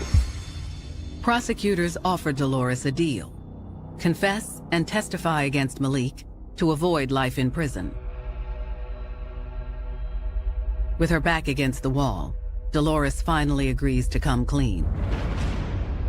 Dolores, feeling trapped, felt that it was time for her to take the plea deal and begin negotiations with the police. Dolores tells prosecutors that after she was discharged from the Army and returned to the States, Malik began a relationship with Carlin. Meanwhile, Dolores and Malik continued their long-distance relationship overseas. Dolores wanted to be the only one, but she believed that Malik and Carlin's romance was nothing in comparison to hers, and that eventually he would choose her. Dolores says that in April of 2015, Malik told her Carlin was pregnant and that they were going to get married. But Dolores still didn't let that scare her away. Ms. Delgado did not believe Carlin Ramirez was a threat. Kearney had been with other women and still came back to Dolores Delgado. According to Dolores, when Malik and Carlin's marriage imploded after just a few weeks, he asked her for her help. Malik saw Dolores as a very reliable person. She would go through great lengths to make Malik happy. She told us that Malik Kearney had worked on a plan to kill his wife without being detected. Dolores tells investigators she knew it was wrong, but she couldn't deny her man anything. She couldn't say no to Malik Kearney. Dolores said that her love for Malik was overwhelming. It was all-encompassing. Dolores saw this as a mission and was detached, and all she knew is to protect her man and support him. Dolores reveals how she helped Malik carefully plan the murder, charting the route to Maryland and tracking the mileage in her car. She was willing to track mileage, photograph the mileage at a half tank, at a full tank, at a quarter tank, to get an exact amount of how much gas is needed, how long the drive is. Dolores also admits to purchasing gas cans that Malik could take on the road. Malik wouldn't have to stop at a gas station. That meant that cameras wouldn't see him. The day of the murder, Dolores gave Malik the final essentials he needed to carry out the plan. She provided Malik Kearney with her firearm and ammunition. She provided him with her car, so he could use that car to get up to Maryland without being detected.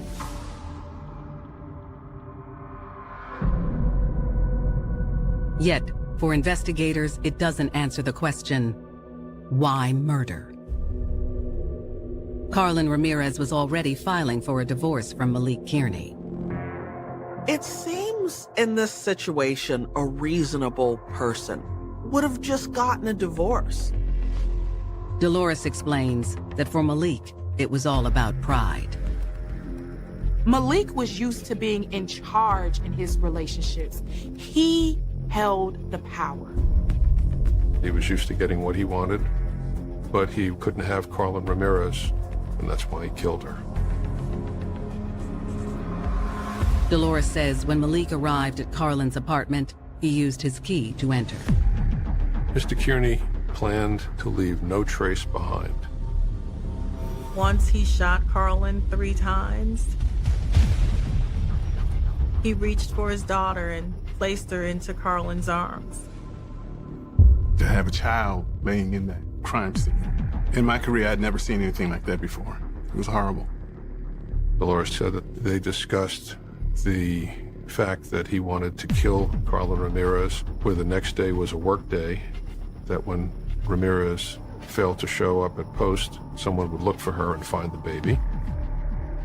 Malik left his child without a mother. It was very selfish. As he fled the crime scene, Malik left the patio door open to make it look like a robbery. He then made the 500-mile trip back to South Carolina, where Dolores was waiting. Dolores sat in Malik's apartment on his couch with his phone.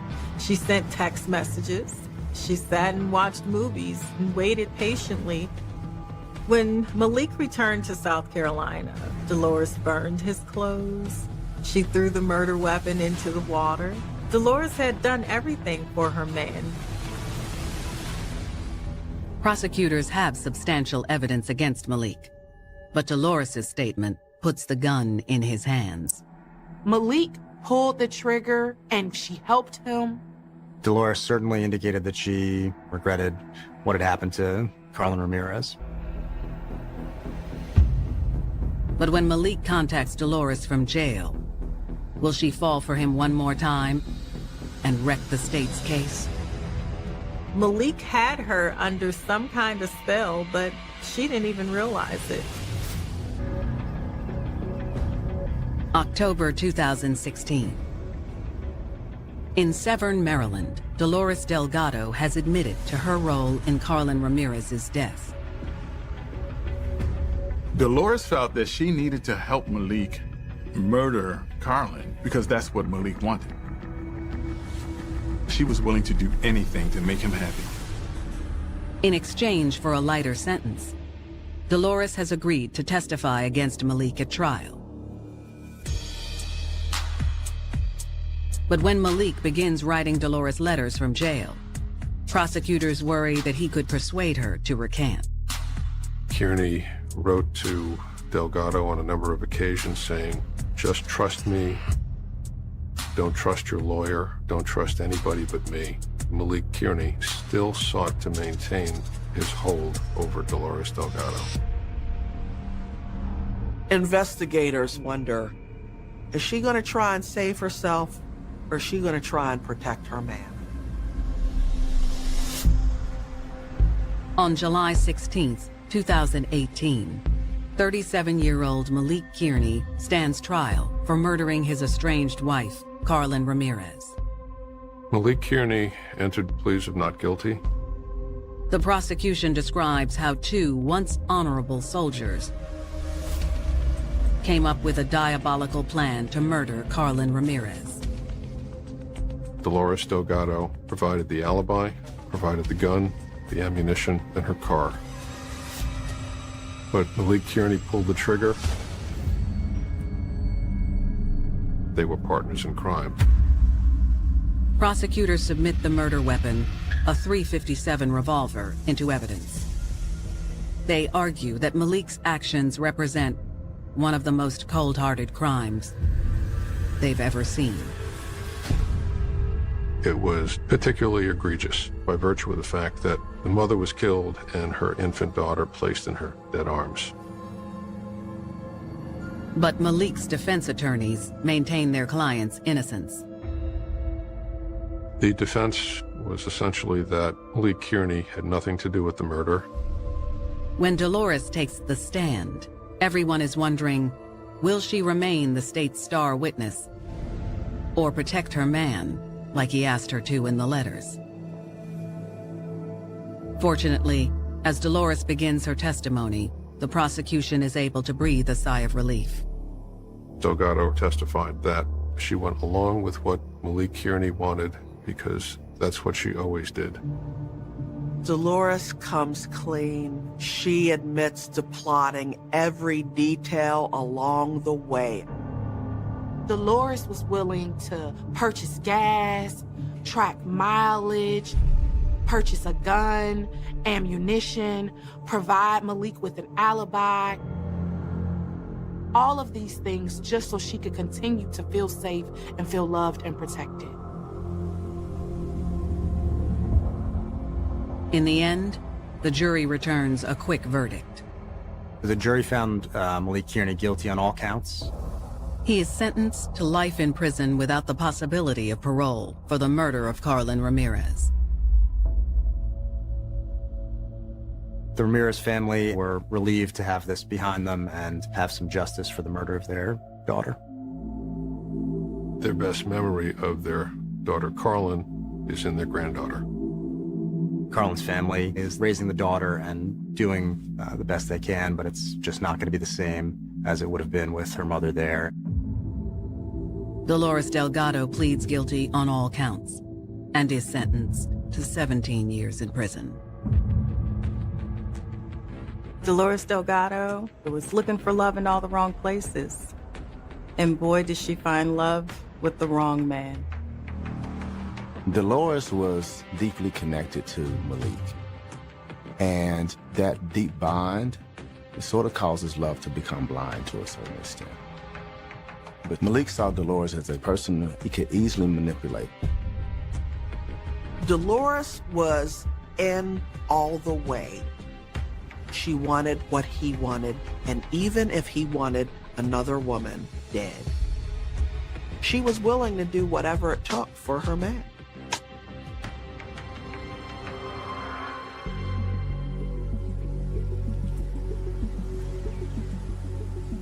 They say all is fair in love and war. And that may be true.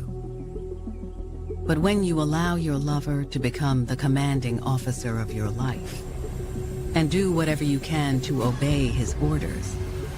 4th, 2021, sheriffs in Orange County, Florida, get a call from a worried mother. She says her daughter, 19-year-old college student Mia Marcano, is missing. Mia was scheduled to fly home to Fort Lauderdale to see family for the weekend. The last her family had heard from her, Mia was getting off of work and headed home to pack the rest of her things and wait for the Uber to head to the airport. Mia's plane left Orlando at 8:50 p.m., but when it landed in Fort Lauderdale, she wasn't on it. My son texted me, and he said that, Dad, we can't find Mia. I said, what do you mean you can't find Mia? And he told me that, he's been calling her and everybody's been calling her and her phone is just going to voicemail. A young 19-year-old not ever far from her phone, right? It's unusual that she's not answering, so family are now frantic, wondering where is she? I sent her a text message through WhatsApp.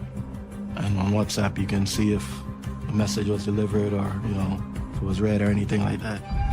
And the message that I sent was not going through. So I automatically knew that something was wrong.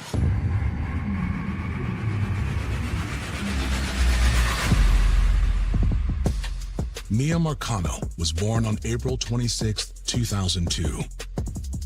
She was the second child of South Florida DJ Marlon Marcano and his wife Ema Scarborough. Holding my baby girl for the first time was one of the greatest feelings ever in life. I mean, the bond from day one was just unbreakable. She grew up in the city of Pembroke Pines. That's where she did her elementary, middle school. After her mom and I got divorced, her mom moved back to the Virgin Islands. And, certain summers, the kids will go down there, spend a few months. Mia did a couple semesters of schooling over there. But then she came back here to Florida and she finished up high school. Mia loved many things. She liked to model, dance, cheerlead. She enjoyed music, hip hop, soca, calypso, which made sense because her dad was a really well-known DJ. And so music was an integral part of her life. She grew up to be, a child of love that would just light up any room that she walked into. But like many students her age, Mia's high school experience was disrupted by COVID-19. When we were in the heart of COVID, so for Mia's senior year, she missed out on prom, she missed out on the senior trip, and she missed out on graduation. So after all that hard work, You don't even get to walk and celebrate. At the end, was, it played a toll on her.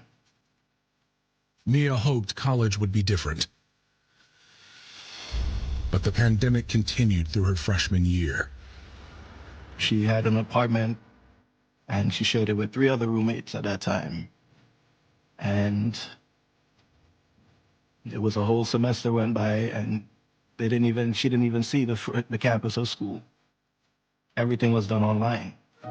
When the campus reopened in the fall of 2021, Mia decided to make a few changes. Initially, her goal was to do nursing, but then she didn't want to go through all the extra long years of nursing, so she switched over to sports medicine. Instead of getting a dorm, Mia decided to get an apartment off campus where she also worked in the leasing office to help pay for her studies because she was able to get a discount on rent. She handled a lot of the phone calls. She did have to go and do apartment checks when it came to making sure the apartments were ready for the new tenants that were moving in, but she did more office work. By September 2021, Mia had settled into her new routine and was looking forward to the new school year.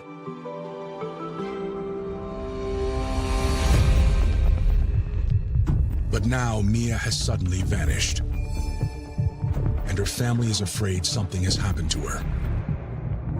Her mom, who is Emma, and she's in the Virgin Islands, she actually calls the Orange County Sheriff's Office, and she requests what we call a welfare check because she hasn't heard from her daughter. At 10:07 p.m., an Orange County Sheriff's deputy arrives at Mia's apartment in Orlando. The family had already called Mia's roommate to meet the deputy there. Her mother, Emma, tells the deputy, please stand by because her roommate is leaving work, coming by the apartment, and she'll get you inside. The roommate shows up. They actually go inside the apartment, but when they get to her room, the door's locked. Mia's roommate says that's not unusual. She always locks her door when she goes home for holidays. Luckily, Mia's bedroom has a window they can get to from the back of the apartment. They were able to look inside the window, and the police officer said that it looked like a normal teen's room. However, something seems out of place. The deputy notices that the window for her bedroom, which is not locked, and he can actually push it open into the room. The roommate acknowledged that that was extremely unusual because her father, when she moved in, had put locks on all the windows, and these aren't just normal locks, they're very difficult to remove. I just wanted the lock so that the window would not be able to go up past a certain height. So she can open the window if she wanted fresh air, but nobody could stick their head through the window. Those locks are now broken. The roommate's talking with family members, and so they suggest that she enters the room through the window. The roommate checks with the deputy, gets his authorization to do so, because at this point, we really don't have a crime that's being investigated. It's simply a welfare check on someone. So the roommate crawls through the window with the assistance from the deputy. When Mia's roommate gets inside, she makes another discovery. She told us on the phone that what she saw, which was the bookshelf that she had in her room jammed up against the bedroom door. So automatically that told me that if her door is jammed, there's no way that she left through that door. She had to leave through the window. The question is why. After moving the bookcase, Mia's roommate helps the deputy search the room for more clues.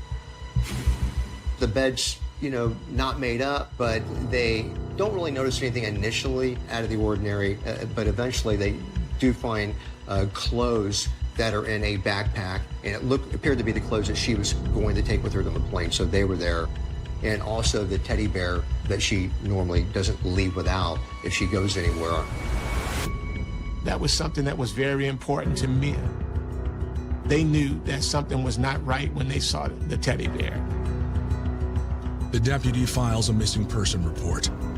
adding Mia's name to the national database. But for now, they cannot start a formal investigation. We don't really have enough information, at least in my opinion, as a former law enforcement officer, to establish that a crime has been committed, although there are some red flags, associated with this. Mia's loved ones don't agree, so they decide to take matters into their own hands. Family members know another family member. They know the signs. And it was like, we need to activate now. We just jumped in the car and took off to Orlando.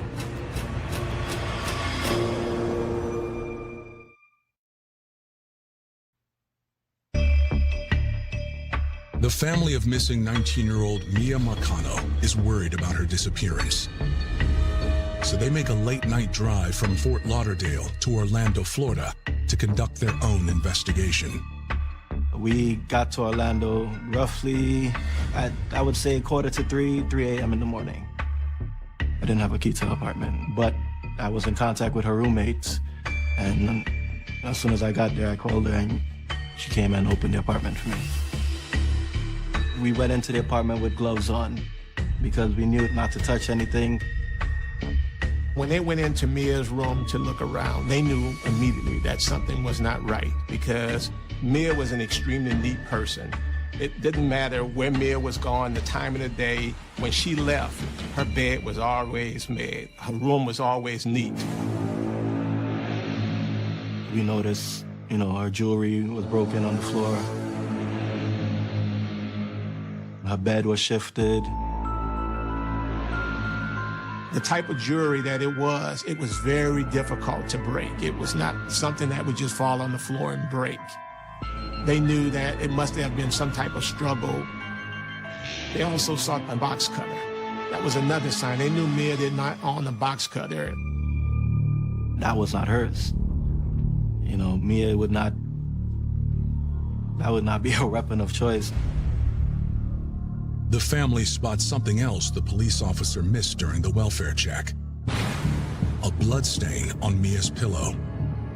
The blood was in plain eyesight, but we couldn't determine if it was fresh or how long it was there. They're becoming convinced that someone has abducted Mia.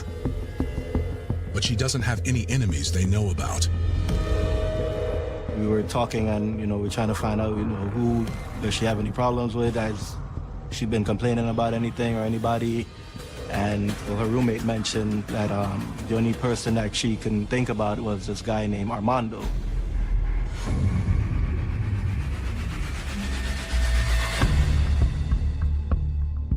The man Mia's roommate is referring to is Armando Caballero, a 27-year-old maintenance worker at the apartment complex. With her bubbly personality, Mia had no difficulty making friends at work, and she caught the eye of one of her coworkers, Armando Caballero. Initially, Mia and Armando exchanged text messages. They were friendly, but over time, Armando became a little more insistent than Mia would have liked. Mia's roommate shows them copies of the texts Mia had forwarded to her. And some of them are quite alarming. There was a time when some of the text messages that he was sending her got a little too personal, maybe even a little offensive to her. One very inappropriate text that he sent her that had sexual overtones in it that seemed to really upset her. The roommate says Mia politely turned Armando down, but that didn't seem to stop him. There were some instances of him attempting to send her money that she didn't ask for and did not want. She would reject the money and send it back to him, and he would in turn send it back to her. His whole rationale that he told her for doing that is that he had saved that money, and I believe it was about $600 to take her out and wine and dine her with. But when she was resistant to his advances, he said, go ahead and use it for whatever you need to use it for. There's some guys that just simply, they're infatuated. They don't want to take no for an answer. And they'll do whatever is in their wheelhouse or what's available to them or what's worked before. After that, Mia made it clear she wanted Armando to leave her alone.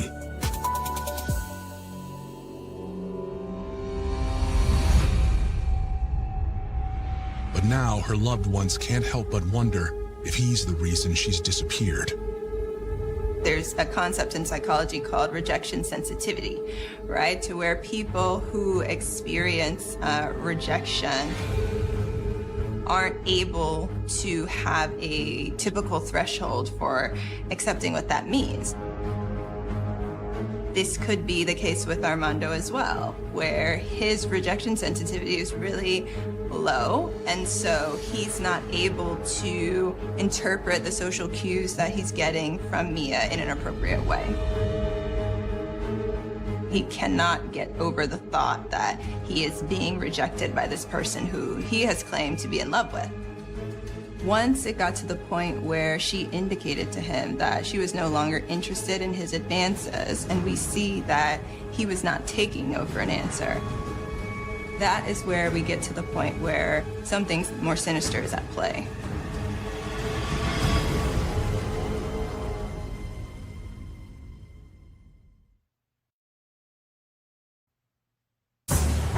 Mia Marcano has been missing for less than 24 hours.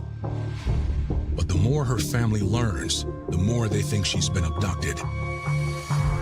So around 4 a.m., they ask police to look at the new evidence they found in Mia's apartment. We called them back because when we got there, I mean, everything was plain as day that my daughter's in trouble. We have an Orange County Sheriff's deputy there, and we have a ton of family members there, including her father. So, father points out to the deputy that the bed frame has been moved. It's not sitting where the impressions are on the carpet. There's a yellow box cutter. The deputy looks at it. There does not appear to be any traces of blood on it. There's a pillowcase on the bed with a drop of blood, but it doesn't look fresh. To the deputy, it seems less like evidence of foul play than of a family desperate to find answers. At this point, we really don't know what's happened to her. We just don't know if she's been abducted or maybe she's doing something of her own free will. There's just a lot of possibility at this point in time. I can tell you that in missing persons investigations, there is no shortage of individuals that want to get involved, normally for the right reasons. It shows that they love and they care, which I think is great. But it can reach the point where it can become distracting.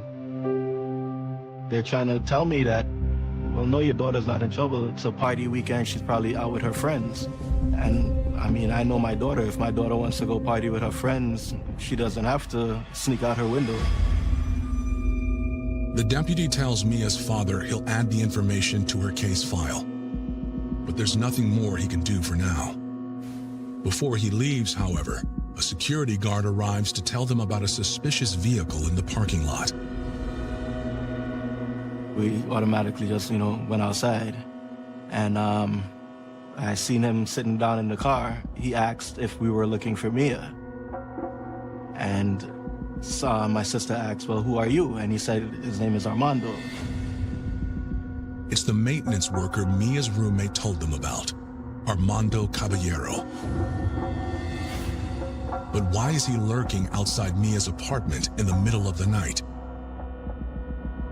Deputy asked him why he's there. Now, at this time, Armando's talking on the phone to somebody the whole time the deputy's trying to interact with him. He said he was talking to his coworker, and she told him that Mia was missing. And he was concerned, so he decided to come by and check, because he was an on-call maintenance guy that night. It seems a reasonable explanation at first, but when the family confronts him, he gets defensive. As of right now, you have sent obsessive texts to Mia. We have all seen the texts. You talked about giving her your life savings. You cash out her money, and you claim that you weren't in touch. It's on text. I never As a matter of fact, we're going to get a police report to pull your phone records if that's the case. There's evidence of obsession, of You're fascinated with It's Mia. not only from my side, so don't try to make this. No one's saying that. It takes She's two. not here to defend herself right now, Obviously, so we she's gotta talk to missing. So we're talking to you, who've been going back and forth I on understand text. that. That is your family. But until we figure out what's going on, just don't beat me up. To defuse the situation, the deputy separates the parties and talks to Armando alone. Armando admits he wanted to date Mia, but says he backed off when she turned him down. How would you describe your relationship with her? It was somewhat flirtatious at first, but then honestly, it was just on some friendship. Okay. According to Armando, they were still friends. The last time he saw her was at work around 3 p.m. The whole time the deputy is talking to Armando, he's on the phone talking to somebody. So eventually, Armando puts the phone on speaker mode so that the deputy can talk to the individual. And the female ended up confirming this to the deputy while she was on speakerphone. And the female actually worked in the same office as her supervisor, actually, and they were friends as well. Despite the family's suspicions, it seems Armando might be telling the truth. After all, if he had harmed Mia, why would he come back to offer help? But before the night is over, the case takes another unexpected turn. The security guard said that when he was walking around, he heard some noises in one of the storage units. So we asked if they can see that Armando, he has access to it. Well, can he go open the unit so that we can make sure, that Mia's not in there?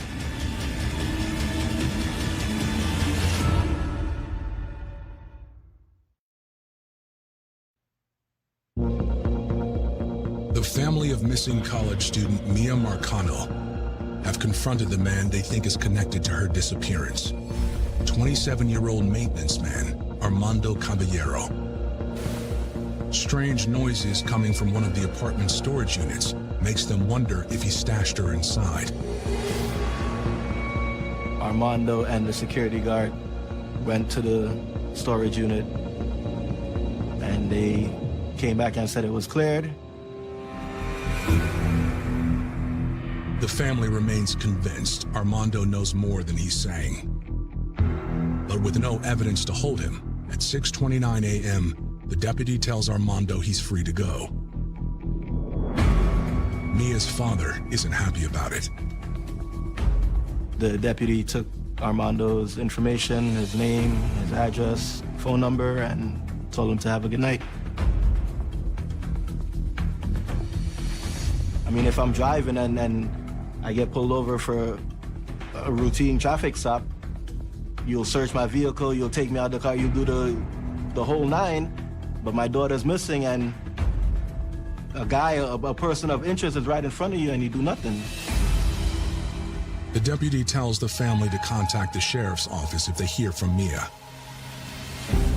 But as far as her loved ones are concerned, the investigation into Armando Caballero is just getting started.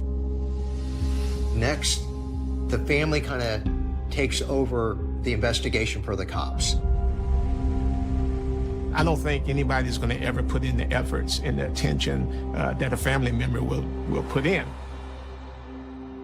While some family members distribute flyers around town, others drive to nearby Castleberry to spy on Armando. They were all ladies. They had already gotten Armando's address and everything from when he was there that night, so they decided to do their little investigation on their own and drove over to his complex. I didn't know that they were going because that's not something that the guys in the family would send the ladies out to go do by themselves. Hoping to prove his involvement, the women record their observations.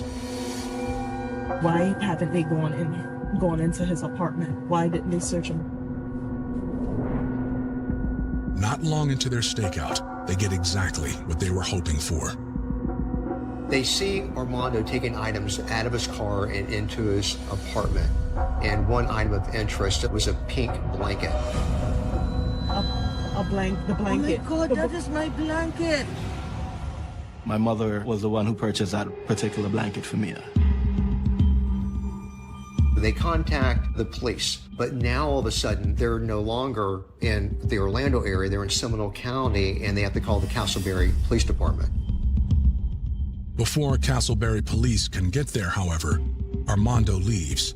The women had called other loved ones who decide to follow him themselves. While I was on my way to his house, I saw him as he was leaving, and I started to tail him. And he drove to another friend's house. And when they pulled into that friend's house, that's when we blocked them in. And we came out the car and approached him again and told him, you know, family was just there. We saw the blanket, everything. He told us that he didn't know what we were talking about. He was saying that he has nothing to do with Mia and he doesn't know where Mia is and, you know, why are we harassing him, is basically what he said. The family calls Castleberry PD. They respond. They said that they couldn't go inside because they didn't have any warrants or anything like that. But if he's allowing someone to go inside, they're willing to go inside. Armando says he has nothing to hide and surprises everyone by agreeing to let one of Mia's friends search his home instead. The friend went inside, did a search, and the blanket was gone. In my mind, I already knew that we were not going to find the blanket there because his roommate was already at the house. He already knew that by then we were on to him.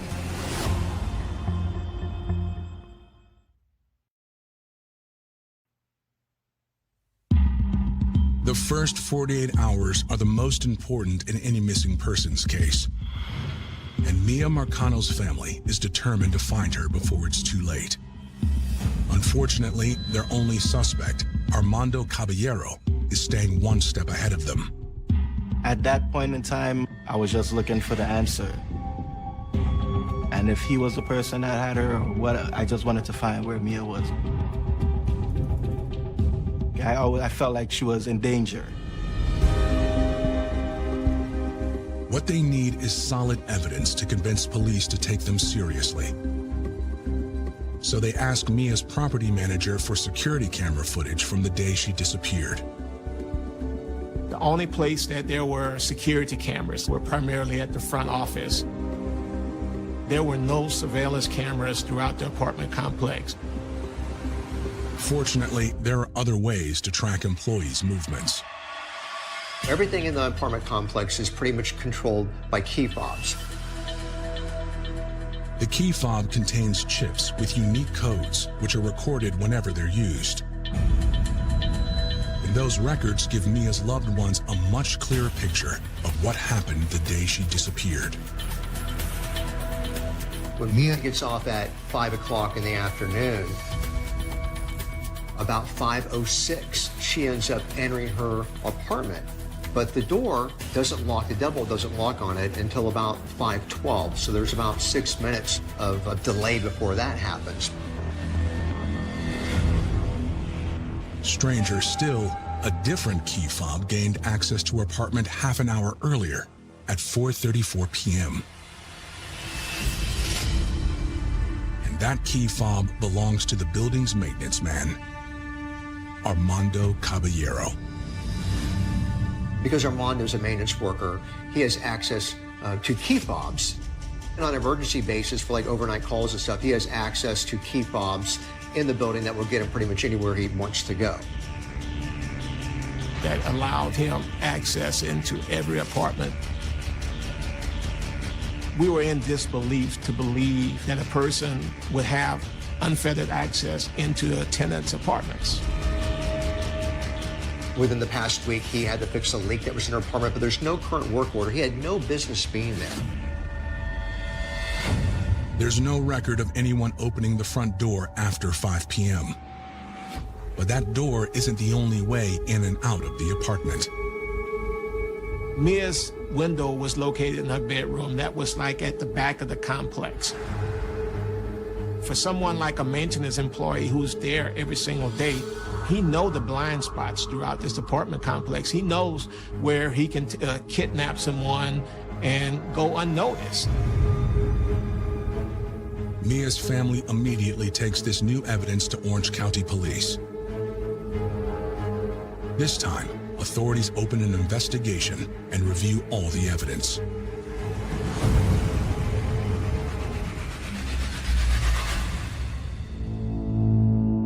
The detectives, in piecing everything together, were able to determine that Armando made it to her apartment. He called it a fake maintenance request, waited for her to come into the apartment when she got off of work, which she did.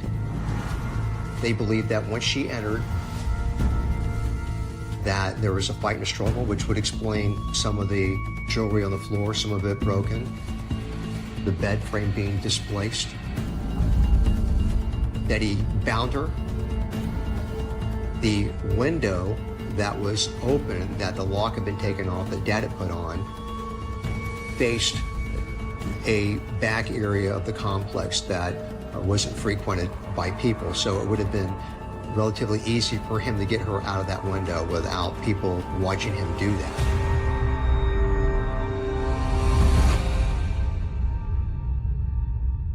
It's enough for detectives to obtain an arrest warrant, but not for kidnapping or murder yet. When the judge signs this arrest warrant for burglary, everybody's aware of what the potential this could really become. We very well may not just be talking about a burglary, we maybe ended up talking about a homicide. But when police get to Armando's apartment, he isn't there. His roommate says he left earlier that day and didn't say where he was going. At this point, Armando's on the run. He knows that the cops are looking for him, they've got an arrest warrant for him, and he's off the grid, they can't find him.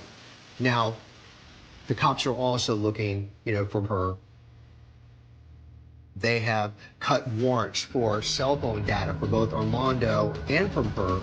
They've even gotten to the point to where they've pulled GPS data for Armando's vehicle, trying to pinpoint maybe, where he went. Orange County Police put out a statewide alert for Armando, and the search begins. Several hours later, police in nearby Seminole County respond to an emergency call at another apartment complex. They tell the cops to come out because they found a body inside. Is it Mia? The cops show up, building's locked when it's normally unlocked. They gotta break the lock, get inside, and they have a male who has hung himself, and it ended up being Armando. His cowardly decision feels like a final attack on Mia and those who love her. It has just become so much harder for us to find Mia. That's all that was running through my mind.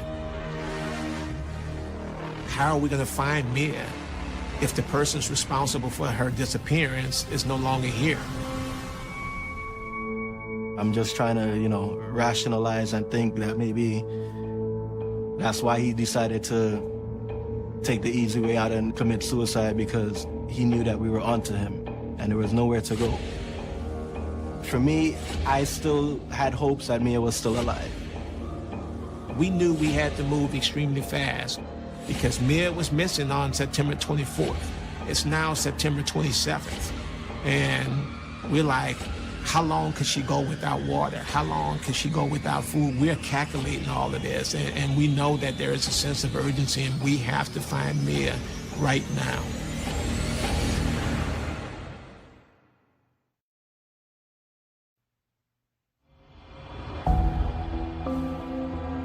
The search for Mia Marcano has been derailed after the prime suspect in her disappearance, Armando Caballero, killed himself. But Mia's loved ones aren't about to give up now. If she's still alive, she might not be for long. After it was announced that Armando Caballero had committed suicide, our search for Mia intensified, and the family's search for Mia intensified. You did not hear anyone saying, we have to return to work in 2 or 3 days. What I heard was that we are not leaving Orlando, Florida until we find Mia. It doesn't matter how long it takes. This is our home, and we're gonna all be in this until we find Mia. The family took it upon themselves to actually privately hire a canine to assist in trying to find her, because remember, we're frantically trying to find, where she is. Search and Rescue of Central Florida is a volunteer organization of canine handlers and canines. It's all about closure for us, and it's all about bringing closure for the families and also certainly for law enforcement. But it's basically trying to find a needle in a haystack in many cases. By October 2nd, Mia has been missing for a week. But her family holds out hope as searches continue. Every morning I would call the detectives and try to get them to give me a briefing as to where they are in the investigation, did they find anything, any new leads. And that particular Saturday morning, I think I called them and no one answered. But then when the detective called me back, he said, "How soon can you get here?" When I pulled up to the sheriff's office, they told me to drive around to the back. I come out the car, and the detective comes up to me and he says, "We gotta tell you that the search party is out there today, and they found the body, and they think that the body that they found is that of my daughter." My knees buckled on me.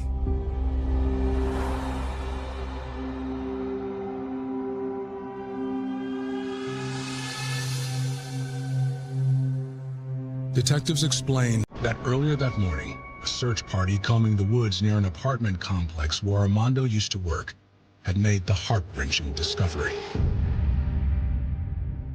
You could tell that her hands had been bound behind her back with tape. Her feet had been bound. The tape was very similar, if not identical, to the tape that law enforcement found that Armando had in his possession and that he had access to through his work.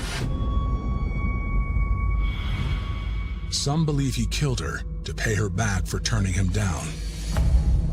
As police dig further into Armando's background, they discover this wasn't the first time he sought revenge for being rejected.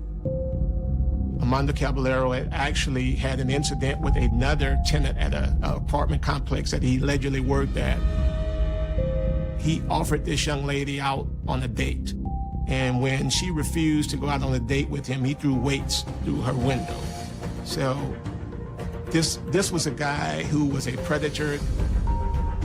This was a guy who we believe that he was getting jobs at apartment complexes just so he would just have the opportunity to just prey on young women.